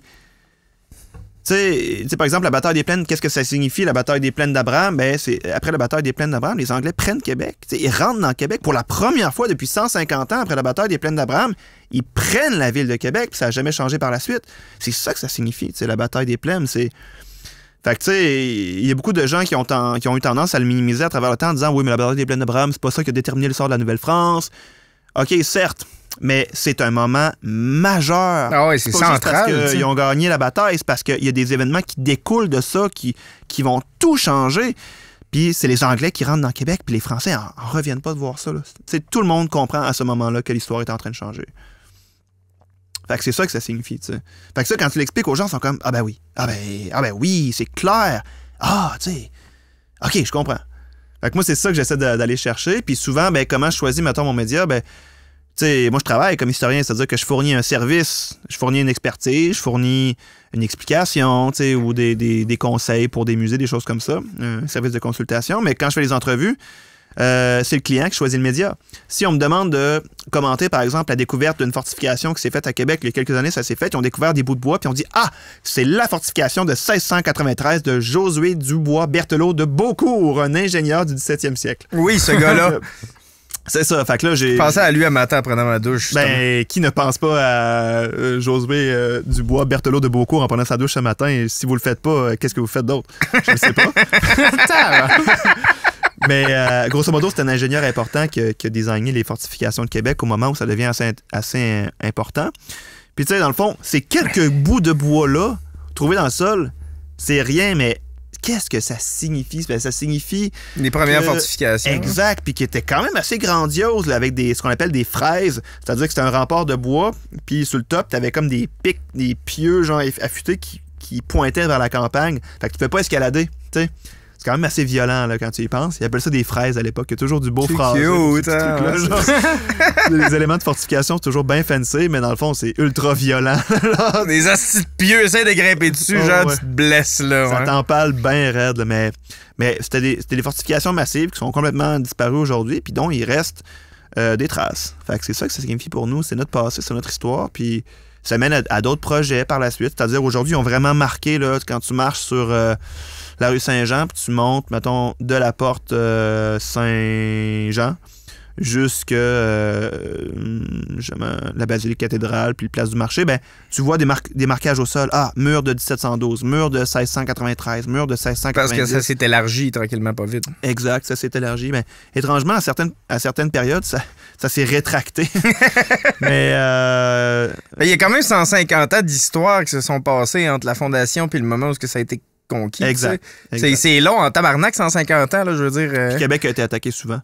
À peu près 5 fois, là. À peu près 5 fois attaquée. Donc, c'est une ville qui a vraiment résisté. C'est une ville militaire. Québec, on l'oublie aujourd'hui, mais c'est encore une ville militaire avec plusieurs bases militaires actives dans la ville de Québec. Ben, il y a la Citadelle puis il y a Valcartier. Citadelle, Valcartier, la Pointe-à-Cartier, au Vieux-Port de Québec, est une base militaire navale active. On le voit juste pas parce qu'elle est vraiment bien imbriquée dans le tissu urbain, mais moi, je travaille sur ce site-là, puis c'est tous des militaires. Puis il y a une école navale, il y a une unité de réserve navale qui s'appelle le NCSM Montcalm. C'est un équipage en formation. C'est des jeunes recrues, des jeunes marins. NCSM, ça veut dire Navire canadien de Sa Majesté. Québec, c'est une base militaire. Là. Québec est une ville militaire depuis plus de 400 ans. Quand même intense. Ouais, on a 3 bases militaires actives dans Québec, dont les 2 que tu as nommées, puis celle de la Pointe-à-Cartier. Puis la plupart des gens ont peu ou pas connaissance de ça. Mais c'est notre héritage. La Citadelle, on a tendance à l'oublier parce qu'on imagine que c'est rien qu'un espèce de monument historique avec. Exact. Ouais, c'est ça. Mais c'est pas vrai. Il y a un régiment là-dedans. Là. Ils sont là, puis ils font leurs exercices, puis ça existe. Valcartier, c'est une guérite, puis tu peux pas entrer, là. Non, puis c'est un fort spécialement intéressant en plus, là, la Citadelle. Ouais, là, effectivement. Tu pourrais en parler nécessairement mieux que moi, là, mais c'est quoi? C'est des forts en étoiles qu'on appelle, là, absolument pas visibles avec des meurtrières à grandeur. Qu'est-ce quasiment un labyrinthe quand tu rentres, puis genre c'est imprenable, ces calices de forts. C'est pas une affaire comme le Pentagone, justement. Ben, c'est une structure qui est faite pour être impénétrable. Genre, premièrement, elle est vraiment camouflée par des murs, elle est comme enfoncée dans le sol, puis camouflée par ce qu'on appelle des glacis en terre. Fait qu'elle n'est pas bombardable. Tu sais, tu bombardes, mettons, la citadelle de Québec, qui est vraiment basée sur le modèle de fortification de Vauban, qui est comme l'ingénieur des fortifications françaises du 17e siècle par excellence. Tu sais, lui qui fait les forts en étoiles. Puis les murs en terre font en sorte que tu as beau le bombarder, tu bombardes juste la terre. La forteresse est comme enfoncée. Puis quand tu réussis à trouver l'entrée, tu te perds dans des dédales de fortification. Puis il y a du monde d'un mur qui te chotte dessus. Il y a du monde d'un mur dans des casemates, dans des meurtrières, qui vont littéralement balayer les passages dans lesquels tu es forcé de passer. Fait que tu n'arrives jamais à l'intérieur de cette fortification-là. T'sais. Puis la citadelle de Québec est pensée comme ça. Elle a été construite entre 1820 et 1830. Puis elle est entourée de douves d'à peu près 20 pieds. Là. Puis elle est entourée de genre de... des douves, ouais, c'est en ça. fait, c'est comme la douve médiévale qui était remplie d'eau à l'époque. Là, c'est juste un trou dans lequel t'es pris. T'es pris comme dans une souricière. Aujourd'hui, c'est un parking, mais... Ben, ça dépend, là. Tu sais, genre, quand tu dois le savoir, le nom de ce parc-là, je le sais pas, mais c'est mon parc préféré. Tu sais, en arrière du château Frontenac, entre le château puis la citadelle, il y a comme une espèce de talus, là, où on peut aller chiller. J'ai jamais su c'est quoi le nom de cet espace-là. Là. C'est la terrasse du Godemont. Ah. Il y a un buste du Godemont, c'était le gars qui a financé le voyage de Samuel de Champlain. Fait que c'est un des fondateurs. Puis c'est comme la plus belle vue de Québec. Ah, c'est malade, là. Tu sais, genre en été avec les voiliers qui se promènent, puis tout, Moi, c'est mon spot préféré dans le Vieux-Québec. Là. C'est là que je vais prendre de la bière. Puis, ouais, pour les connaisseurs qui connaissent la ville de Québec, c'est un des plus beaux spots ever. Incroyable. C'est vrai. Ouais. Puis, c'est assis sur le glacier de la citadelle, qui est une fortification. Exactement, tu sais. Puis c'est parce qu'on parlait de la fosse, tu sais, genre, tu connais Cam Servant, là, puis Vincent Mercier. Oui. Puis à un moment donné, on était les trois assis là, puis il y avait un paquet de flots, puis c'est rien que pour représenter le danger de cette place-là, parce que c'est même pas clôturé, là. C'est un espace militaire. C'est fait pour être... Tu peux vraiment sacrer le camp, là. Puis c'est exactement ce qui est arrivé. On était moins Cam puis Vince à prendre de la bière tranquille. Puis il y avait une gang de flots qui était sur l'espace en ciment, qui est comme juste avant la fosse. Ouais. Puis on entend juste un paquet de filles hurler, genre... Puis ça se met à crier, puis là, ça va pas pantoute, puis fait que là, moi, puis les trois gars, on part, puis on va voir, puis il y a un flow, là, il était sur la brosse, il avait marché un peu trop sur le bord, puis il était écrasé en étoile. C'est quoi, c'est 25-30 pieds plus bas, là? C'est cru en tabarnak? C'est comme un espace militaire. C'est-tu parce que stratégiquement, s'ils mettent des barrières, ça va foutre la merde? C'est parce que c'est pas un espace touristique. C'est ça, ça reste militaire, mais c'est ouvert à tout le monde. C'est des sites protégés, des sites patrimoniaux protégés. Tu peux pas les changer. Ça reste dangereux parce que ça a toujours été dangereux. C'est comme les fortifications de Québec. Tu peux vraiment sacrer le camp en bas. Là. Tu peux marcher sur le bord du mur, c'est haut. Là. Ben oui, puis ça arrivé combien de fois que je me suis assis sur le bord des... Exact. Les pieds... de la Porte Saint-Jean. Puis là, que je me relevais, puis que j'étais un peu sur la brosse, puis j'aurais pu calisser le camp en bas, ça la place du carré du Ville, raide, là, tu sais. Tu meurs, là, littéralement. T'as aucune chance de pas te blesser grièvement, mais... Moi, je me suis toujours dit, à un moment donné, ils vont mettre des barrières, on vit trop dans un monde de safe space, puis tu sais, ça va trop être... Mais non, c'est des sites protégés, tu peux pas les changer. Ils nous laissent même se saouler là, tu sais. La police, elle check même pas pour vrai, là, tu sais. Ça m'est jamais arrivé une fois. Il y a une vocation aussi que ça, c'est au public, c'est aux gens de Québec, c'est leur fortification, On a le droit de se l'approprier puis de chiller là si on veut. C'est notre patrimoine, puis c'est un patrimoine qui est vivant. Il est pas mis derrière une vitre, puis on y touche plus, puis il est beau, puis...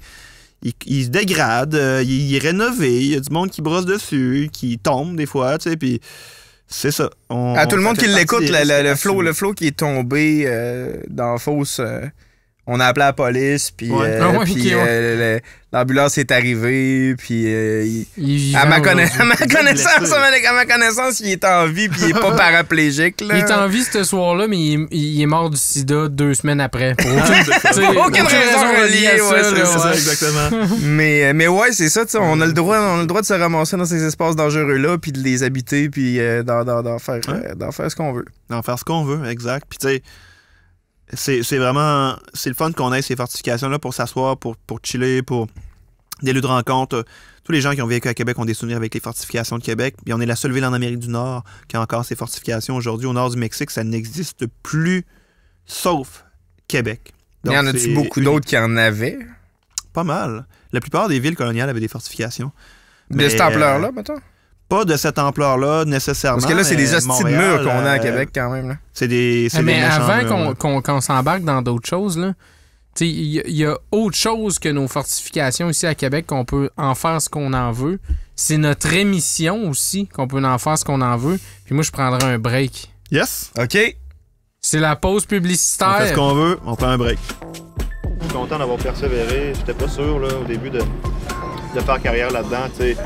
Tout le monde me disait pourquoi tu fais là-dedans, il n'y a pas de job en histoire. J'étais comme c'est pas grave. Comment faire? J'aime faire. J'ai commencé, j'ai fait beaucoup de bénévolat. En fait, ma méthode, ça a été de commencer par faire du bénévolat, mettons, pour différents organismes. C'est comme ça que je suis sorti un peu des bancs d'école. Puis en m'impliquant à différentes places, ben, tu mets le pied dans la porte, puis au final, les gens te connaissent, puis ça crée une genre de dynamique gagnante. Ouais, puis ça donne envie de partager. Là. Je trouve que c'est comme, on sent comme des amis autour d'une bière à discuter tout simplement. Fait que...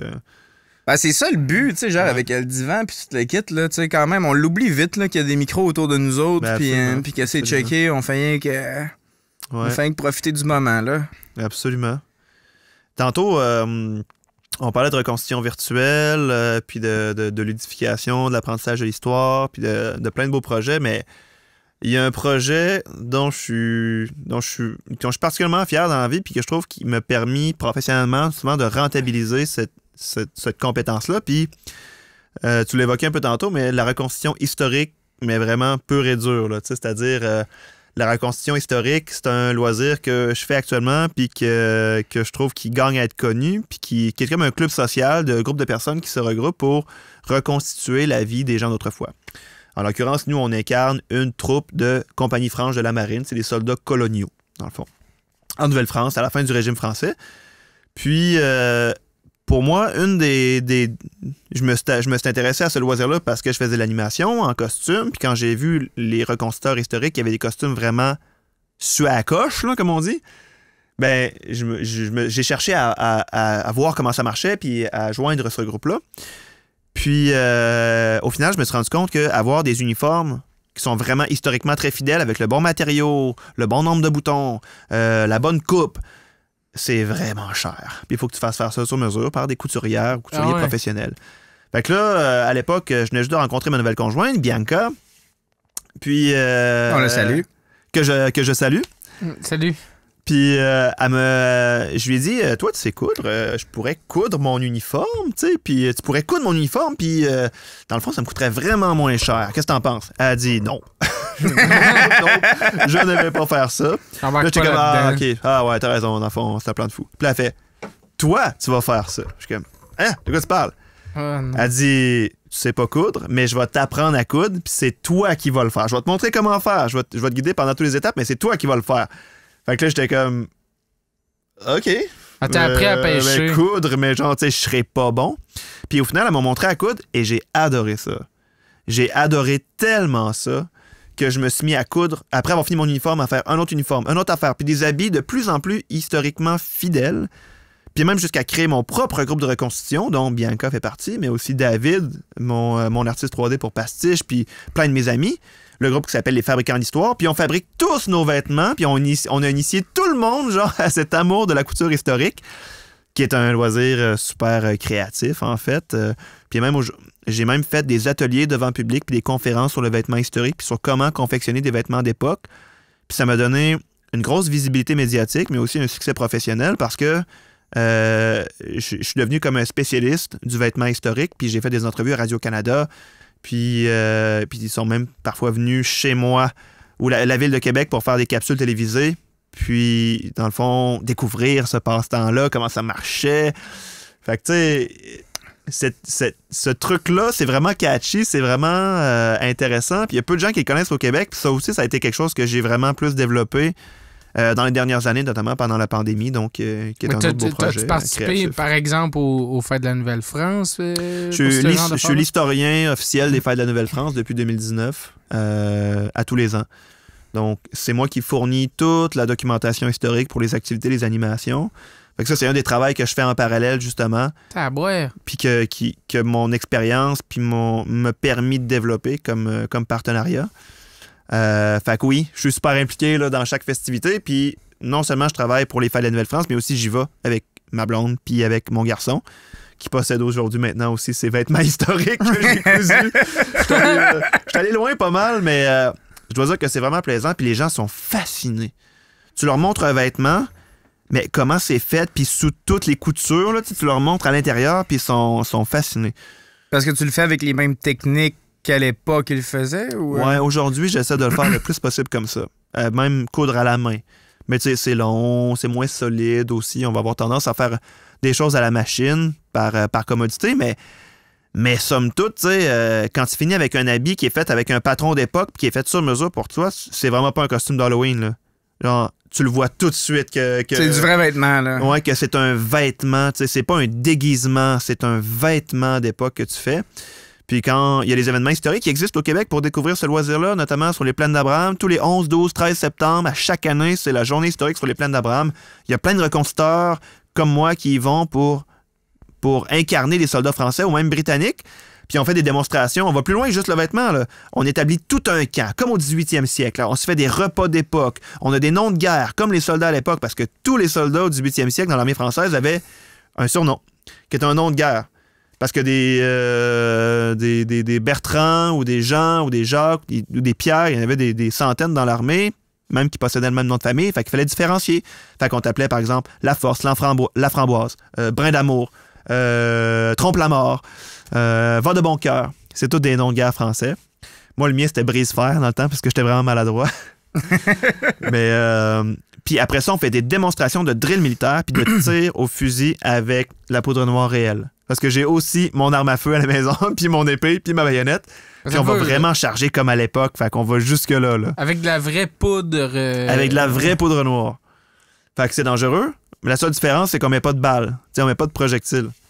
Mais l'effet, il est vraiment là. C'est comme un fusil à pétard. De toute façon, c'était assez... Non, un fusil à pétard plus, là, c'était assez proche. L'explosion, genre... ouais, c'est ça. Là, tu peux te faire mal pareil. Là. Oh ouais, tu peux vraiment te blesser. Tu peux perdre un doigt. Tu peux vraiment te brûler. Puis, tu sais, charger un fusil à l'époque, ça demande... on est assuré. Là, on est organisé en OBNL, là, justement. Puis, on fait des contrats, on offre un service professionnel, mais on est très sécuritaire avec les armes à feu, puis on suit une formation. Mais ce qui est vraiment le fun avec ce loisir-là, c'est que c'est tellement l'évasion par rapport à notre vie quotidienne. T'es complètement ailleurs. Le monde qui font ça, c'est tous des passionnés de ça. Fait que tu rentres dans le groupe, tout le monde a un point commun. L'amour de l'histoire, du vêtement historique. Puis dans le fond, ça facilite beaucoup les rencontres. Puis c'est tout du monde super chumé. Ultimement, c'est comme participer à un grandeur nature, mais d'une autre époque. À la différence du grandeur nature avec la reconstitution, c'est que le grandeur nature, c'est comme super fantaisiste, mais il faut que tu sois dans ton personnage. Mm-hmm. La reconstitution, tu vas chercher à être le plus fidèle possible. Mm. Mais effectivement, tu incarnes un personnage, tu reconstitues une espèce de petite ville d'antan, en l'occurrence un campement militaire. Puis on amène nos amis, puis nos blondes, puis nos chums là-dedans, puis... Produis-tu des vêtements d'époque sur commande? Je l'ai fait, mais tu sais, j'en ferais pas un travail. Je pourrais le faire, parce que j'ai développé pour le plaisir l'expertise professionnelle pour le faire, puis pour que je pourrais rentabiliser. Je l'ai fait un peu, mais j'ai pas trouvé ça très satisfaisant comme expérience. Je préfère coudre pour moi. T'sais, le plaisir que je ressens en coudre, c'est pas pour les autres. Dans le fond, malheureusement. Comme tu as développé pour le plaisir, le skill de programmer sur Minecraft un jeu vidéo complet avec, tu sais, genre, mais pourquoi ce plaisir-là? Sérieux? Ben, bonne question. Tu sais, qu'est-ce qui nous pousse vers en avant? Qu'est-ce qui nous pousse à trouver des nouveaux projets, à rester actifs? Pourquoi on cherche l'action? Parce que tu pourrais être un historien qui fait juste relater des faits, mais toi, tu as envie de reconstruire cette affaire-là, puis de le faire vivre dans notre réalité actuelle. Ouais. Qu'est-ce qui te pousse à faire ça? Qu'est-ce qui t'inspire là-dedans? Dans le fond, je le sais très bien, qu'est-ce qui me pousse à faire ça? C'est l'envie de travailler. Tout ça, c'est des projets que j'ai vendus à des clients, tu sais, littéralement, puis qui m'a permis de survivre, tu sais. T'es-tu en train de me dire... Non, mais c'est... Dans le fond, c'est de créer, tu sais, je pourrais effectivement être un historien qui me contente d'écrire des articles, mettons scientifiques. Genre, parce qu'il faut quand même que je fasse de quoi. Je peux pas juste comme relater comme dans ma chambre des faits historiques. Il faut que faut que j'ai réussi à trouver un travail. Puis le métier d'historien, c'est rare. Le métier d'historien, purement et simplement, là, c'est très rare en société là, que tu vas exercer ce métier-là. Souvent, tu vas être auteur ou conférencier ou animateur ou coordonnateur de festival. Ou tu aurais pu continuer à faire de la recherche, tout simplement. De la recherche pour une chaire de recherche ou pour un groupe de recherche, effectivement. OK, dans le fond, oui, c'était l'envie de travailler, mais j'avoue que parallèlement à ça, c'était vraiment de rester proche du public puis de me mettre dans cette dynamique-là de vulgarisation.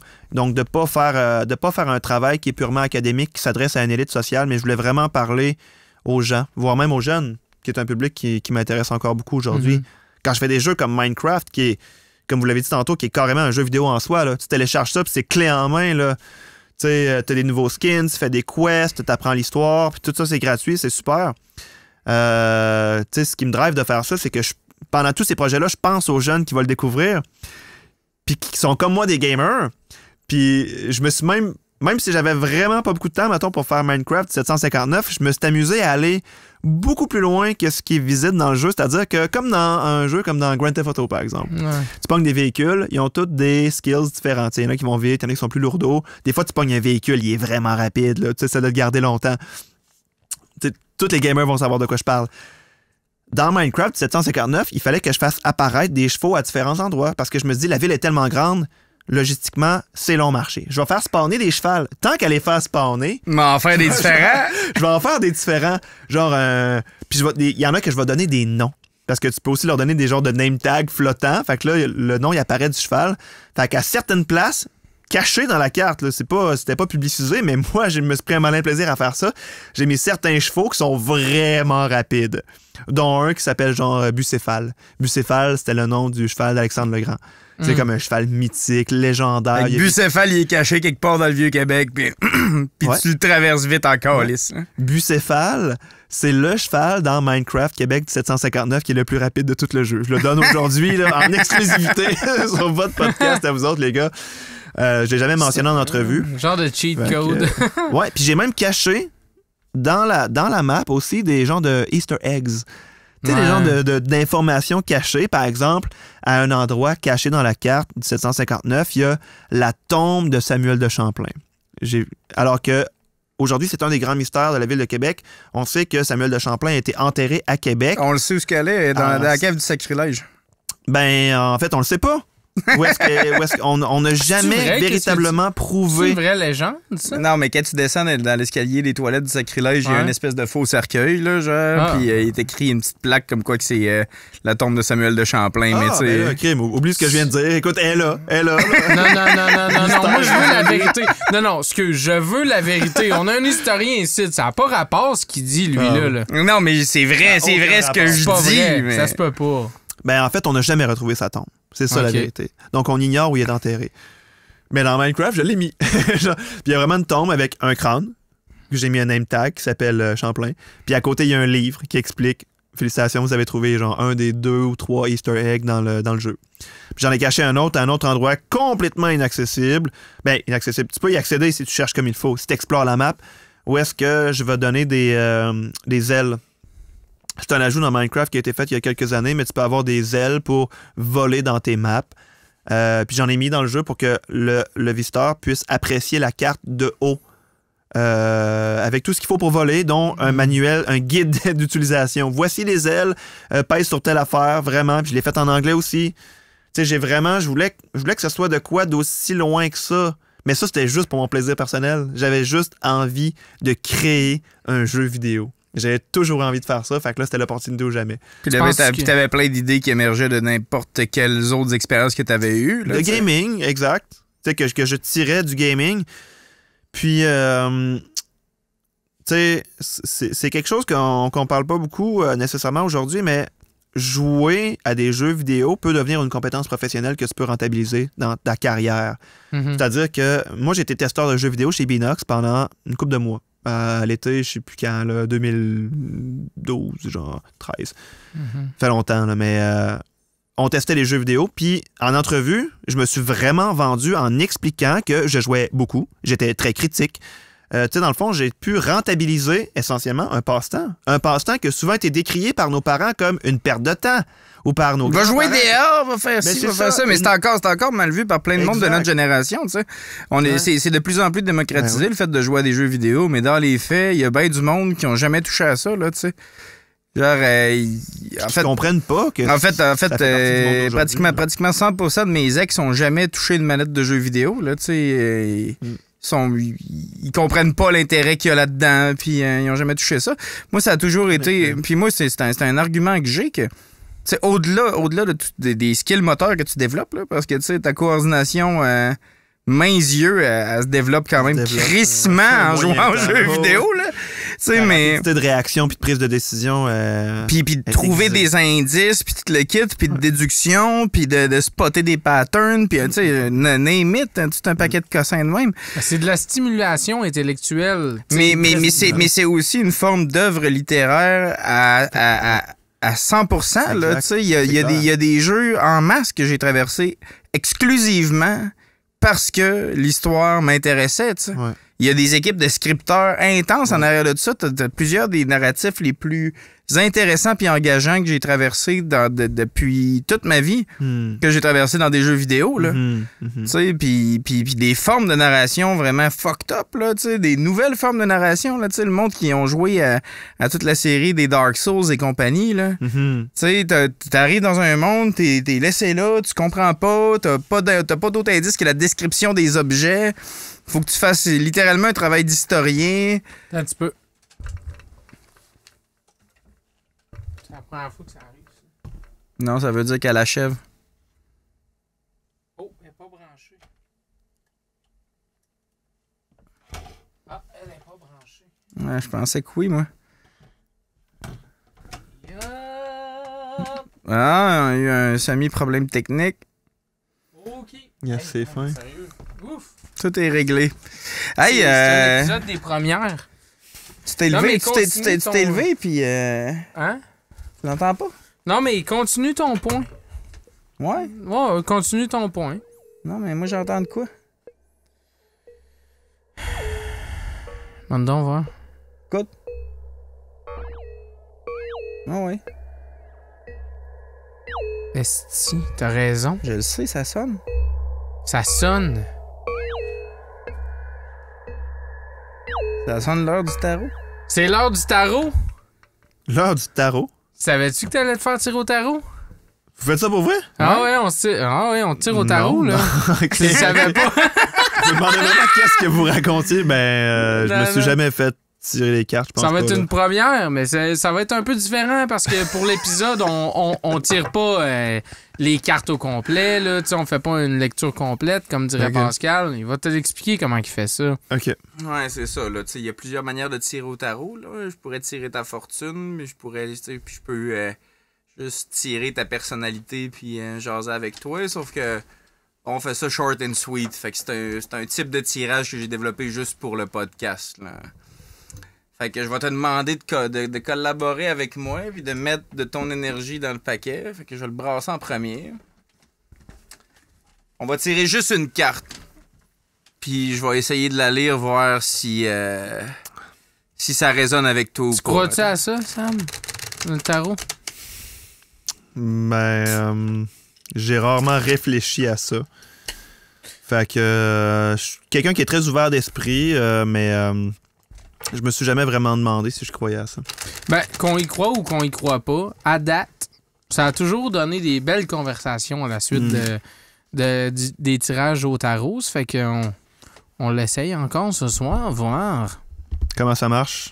Ça marche comme tu veux que ça marche. Fait que tu peux me couper le paquet d'un million de façons. Tu peux décider de pas y toucher. Tu peux le brasser. Je veux juste que tu décides d'interagir avec comme tu veux interagir avec. OK. Manipule-les, mélange les cartes comme ça te tente. Ouais, mais c'est ça. il faut que ton énergie soit... Elle passe dedans, maintenant. J'ai jamais été bon avec les cartes. J'ai jamais su comment brasser des cartes efficacement. Tu sais, tu vas toujours jouer, mettons, au poker avec des chums de gars, puis il y en a un qui sort le paquet de cartes, puis il te brasse ça d'une façon extraordinaire, puis t'es comme, waouh, c'est toi qui brasses les cartes pour le restant de la soirée. Puis là, il te donne les cartes, puis là, t'es échappes maladroitement. Non, d'habitude, ça va mieux que ça, là.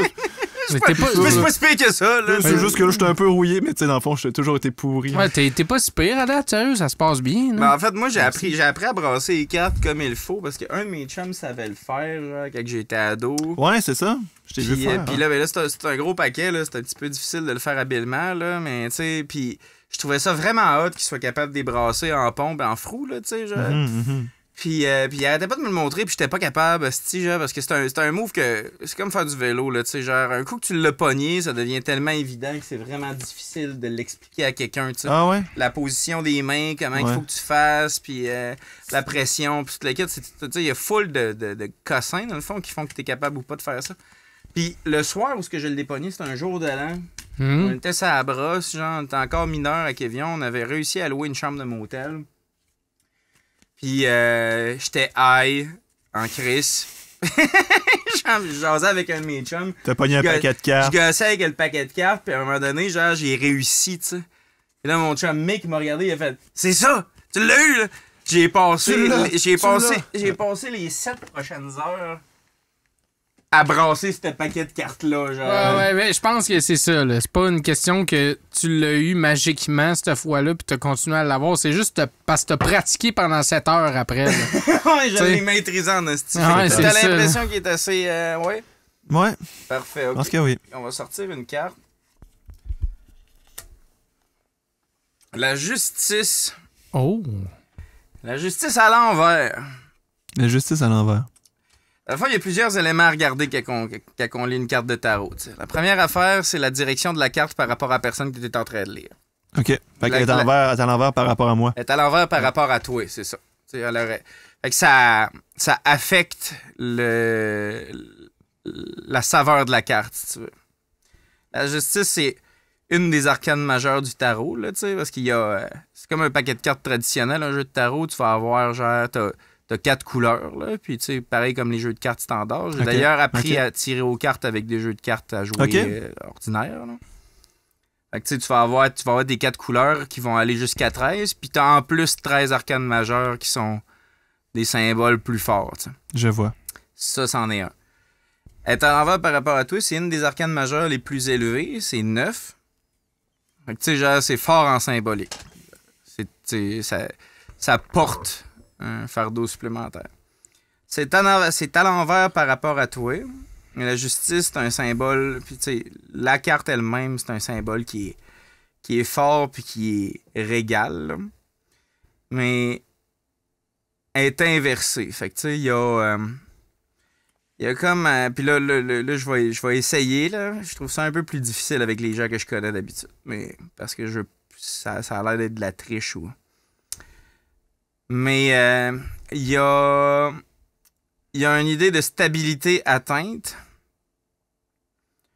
puis d'équilibre entre ce que tu es capable d'offrir puis ce que tu voudrais donner, tu sais, puis en fait, t'en as parlé quand même pas mal, là, tu sais, de médiation entre genre la noblesse de l'histoire peut-être, puis l'intérêt de la population.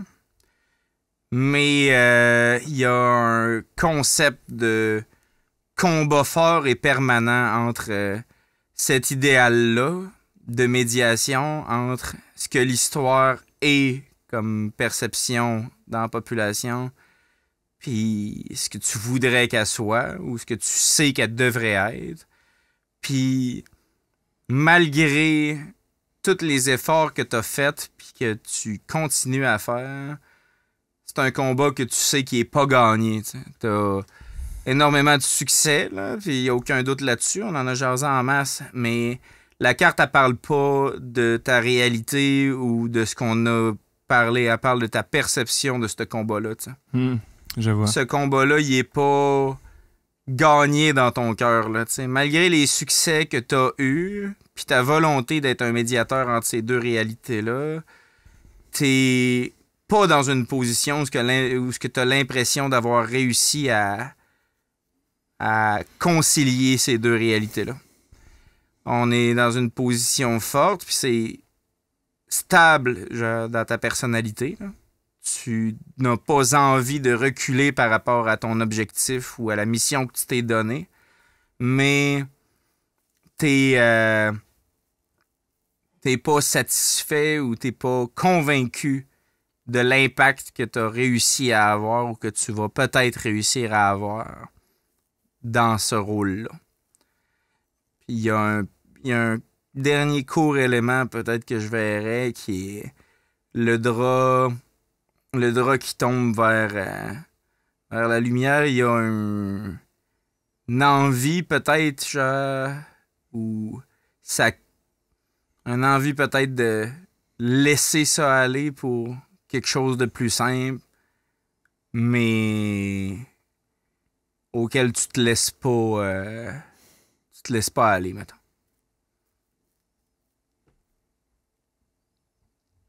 C'est quand même intéressant, je trouve. Ouais? C'est quand même intéressant.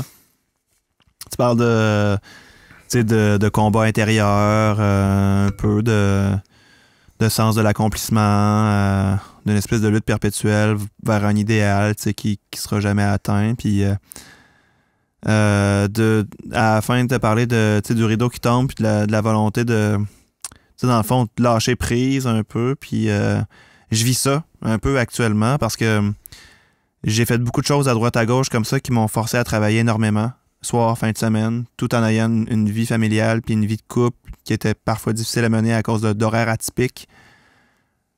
Puis j'ai travaillé énormément, puis aujourd'hui, je suis dans une position plus stable, professionnellement parlant, littéralement. Puis j'ai envie d'arrêter un peu. Genre, je commence à naître l'envie d'arrêter tous les petits à côté comme ça, là, pour me concentrer sur ma vie puis les choses qui, à long terme, vont vraiment me permettre de m'enrichir, c'est-à-dire ma relation avec ma blonde puis ma relation avec mon fils. Fait que tu me dis ça, puis c'est pas complètement con, là. Ça résonne quand même, je te dirais, sur certaines notes. Fait que non, c'est intéressant comme expérience. Je me demandais qu'est-ce qui allait sortir, puis la justice, ça me parle à quelque part parce que la justice, c'est la balance. Moi, mon symbole astrologique, c'est balance. Fait que c'est un drôle de symbole parce que ça, je sais pas si je crois au zodiaque, toutes ces affaires-là, mais je me suis toujours dit, la balance, c'est un symbole vraiment nice parce que c'est comme l'équilibre. Puis c'est pas genre un animal fougueux ou genre un truc déraisonnable, c'est quelque chose d'assez raisonné, en fait. Puis je me suis toujours perçu comme un être rationnel. T'sais, alors, tous ces symboles-là, ou ce que tu as dit, ça me... T'sais, même si on se connaît quand même, ça fait vraiment longtemps qu'on s'est pas vu, là. Ça fait quelque chose comme 10 ans, là. C'est sûr qu'il y a eu assez d'eau qui a coulé en dessous des ponts pour que je puisse pas trop me baser sur mon expérience pour lire. Là. Mais tu sais, à part les communications Facebook ou les posts qu'on a faites, on connaît pas beaucoup de choses l'un de l'autre ces 10 dernières années. Fait que, tu sais, aussi bien dire que tu connais rien de ma vie, littéralement, là, à part ce qu'on s'est dit dans les précédentes minutes avant de commencer le podcast. Fait que, non, je trouve ça intéressant. Je me demandais vraiment Justice, je trouve ça plutôt cool. Si ça avait été comme la mort ou genre le pendu, j'aurais été comme qu'est-ce que c'est? Ouais, mais c'est une sorte de carte dans le tarot. Ça peut arriver. C'est surprenant, puis tu sais, je l'ai jamais vendu, puis je le vends à personne comme étant de la vraie magie, là, tu sais. C'est une de mes déceptions personnelles, puis un de mes accomplissements personnels préférés, les deux, là. C'est d'avoir constaté à un moment donné, plus jeune, qu'il n'y avait pas de magie. Ça t'a déçu, ça? Ça m'a déçu profondément. Puis plus tard, j'ai décidé d'accepter qu'il y en a, tu sais. Ouais, ben oui. Ben puis, oui, parce que la magie, il y en a à des places où ce que puis, tu sais, c'est rien de... C'est pas vraiment... C'est complexe à expliquer, le processus de tirer aux cartes. Mais ça se rationalise. T'sais. C'est un bar trick, là, ultimement. Je fais rien que personne pourrait faire s'il prend pas le temps de comprendre comme il faut comment discuter de la carte puis tout le kit. Sauf que c'est drôle à quel point souvent la carte qui ressort est pertinente par rapport à la personne qui était en train de jaser. Puis ça m'est arrivé à quelques reprises d'espérer voir sortir une carte en particulier avec quelqu'un que j'étais en train de jaser. Ah ouais? Puis qu'elle sorte. Ah ouais? Tiens, c'est drôle, ça. Ouais. Fait que... qu'on y croit ou non? Genre, il y a... Mais tu sais, en même temps, je veux dire. Mais c'est le fun de croire à ce genre de choses-là. Ça nous dit, tu sais, la vie, c'est pas juste ce qu'on voit. Il y a d'autres choses, tu sais, c'est plus riche que ça. Il y a des choses qui s'expliquent pas, puis... Je pense qu'on aime s'imaginer dans un monde comme celui-là, parce qu'un monde purement rationnel, c'est dole, c'est un moyen temps. T'sais, tout pouvoir expliquer, c'est plate. Là, tu perds l'intérêt. N'importe qui avec qui tu jases, qui a tout le temps une explication claire pour tout ce qui est en train de se passer, tu fais juste astiquer tes plates d'impact. Ouais, c'est un peu barbare. Non, mais ça, c'est parce qu'il faut que tu comprennes. Non, mais tais-toi. Je m'en calisse, ce petit genre. Ouais, mais ça vient de telle affaire, puis telle affaire, puis tu sais, biologiquement, genre, le cerveau répond. Je t'en crisse, man. Non, mais genre, j'ai-tu le droit? Je crois à ça, que quand tu mets de l'énergie dans une direction, il y a des choses qui t'arrivent en relation avec ça vers quoi tu fonces, tu sais. Tu sais, aller en histoire, c'était vraiment un bargain, là. Il n'y a rien qui indiquait le succès dans cette direction-là, puis j'ai essayé toutes sortes d'affaires, c'était très expérimentiel comme carrière, je dois dire, là. J'ai beaucoup papillonné, mais au final, c'est ça, tu sais, c'est juste mon attitude qui me value ce succès-là. C'est pas tant mes connaissances ou... C'est vraiment mon attitude. J'avais envie de travailler, j'avais envie de percer, j'avais envie d'avoir du fun à raconter l'histoire. Puis cette énergie-là, dans le fond, elle a fait des petits. Les gens l'ont perçu. En fait, c'est bien le fun de travailler avec lui. Coudonc. Ben oui, on va le référer pour une prochaine affaire. Puis là, après, quand un journaliste cherchait un commentateur pour tel projet. Ah oui, je connais un historien généraliste, il aime bien ça. Fait que la personne m'appelle, ça clique au bout. Parce que j'ai toujours eu envie de travailler. Souvent, quand les gens m'appellent, ils disent « Hey Samuel, j'ai un projet, nanana. » À moins que ce soit un truc complètement farfelu, puis qu'en plus, mettons, on paye pas. C'est plate, mais je veux travailler.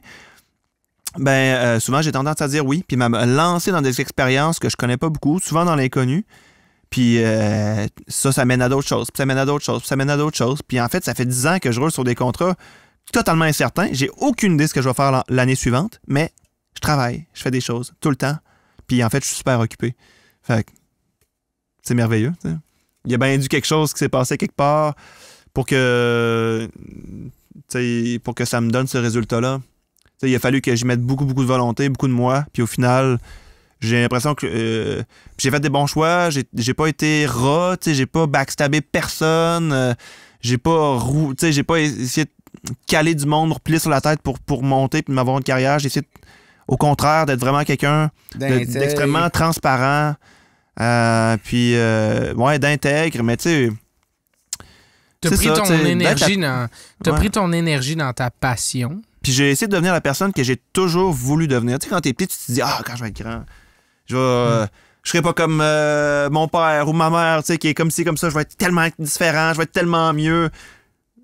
Ça dépend, mais j'ai beaucoup, beaucoup foncé vers ça. Puis je me dis, OK, tu sais, j'ai envie d'être une bonne personne, que les gens se disent, crème, genre, Sam, c'est donc le fun de travailler avec. Fait que je me suis arrangé pour être cette personne-là. Puis au final, j'ai l'impression que l'univers m'a bien répondu en disant, oui, tu sais, Sam, t'as fait des bons choix, pas nécessairement faciles, mais voilà ta récompense, tu sais, je suis pas riche, là, mais j'ai la chance de faire quelque chose qui me fait vraiment triper, qui me permet d'avoir un impact réel j'ai la sensation que j'ai un réel impact dans le monde qui m'entoure, dans la société dans laquelle je vis. Je suis satisfait de ça, tu sais.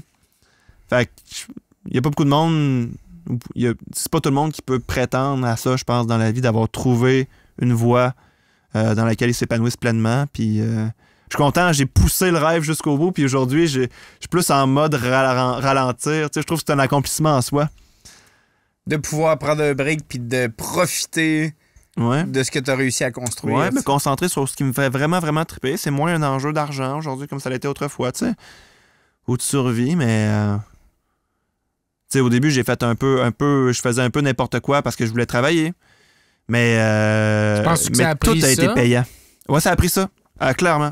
Ça a pris ça. Puis si j'allais dans les cours aujourd'hui d'histoire qui se donnent à l'université, des cours qui s'appellent, mettons, l'histoire aujourd'hui, moi, quand j'ai suivi ce cours-là en fin de bac, j'étais sûr que ça me disait « Ah, ça va me dire quoi faire avec mon diplôme. » Puis c'était pas tant ça. Ça m'a mal préparé au marché du travail. Il a fallu que je me réinvente beaucoup.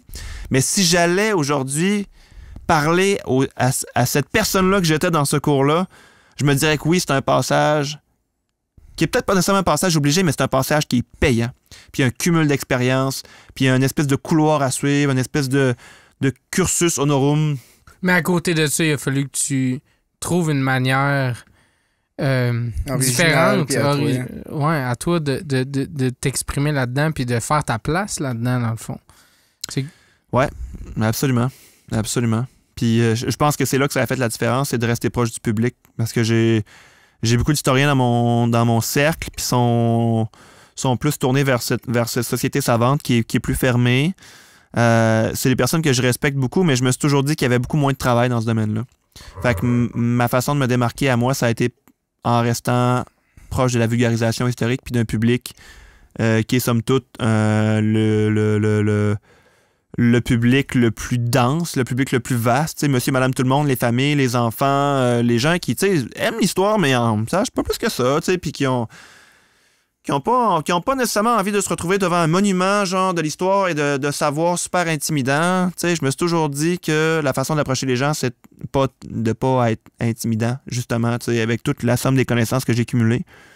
Fait que je me mets vraiment au niveau des gens, puis je parle aux gens comme si on était amis, puis c'est ça qui me permet de me distinguer. Puis ça, OK, fait qu'on n'est pas amis pour vrai, tu fais juste parler comme si on l'était. Là. Exact, je fais juste faire mon travail.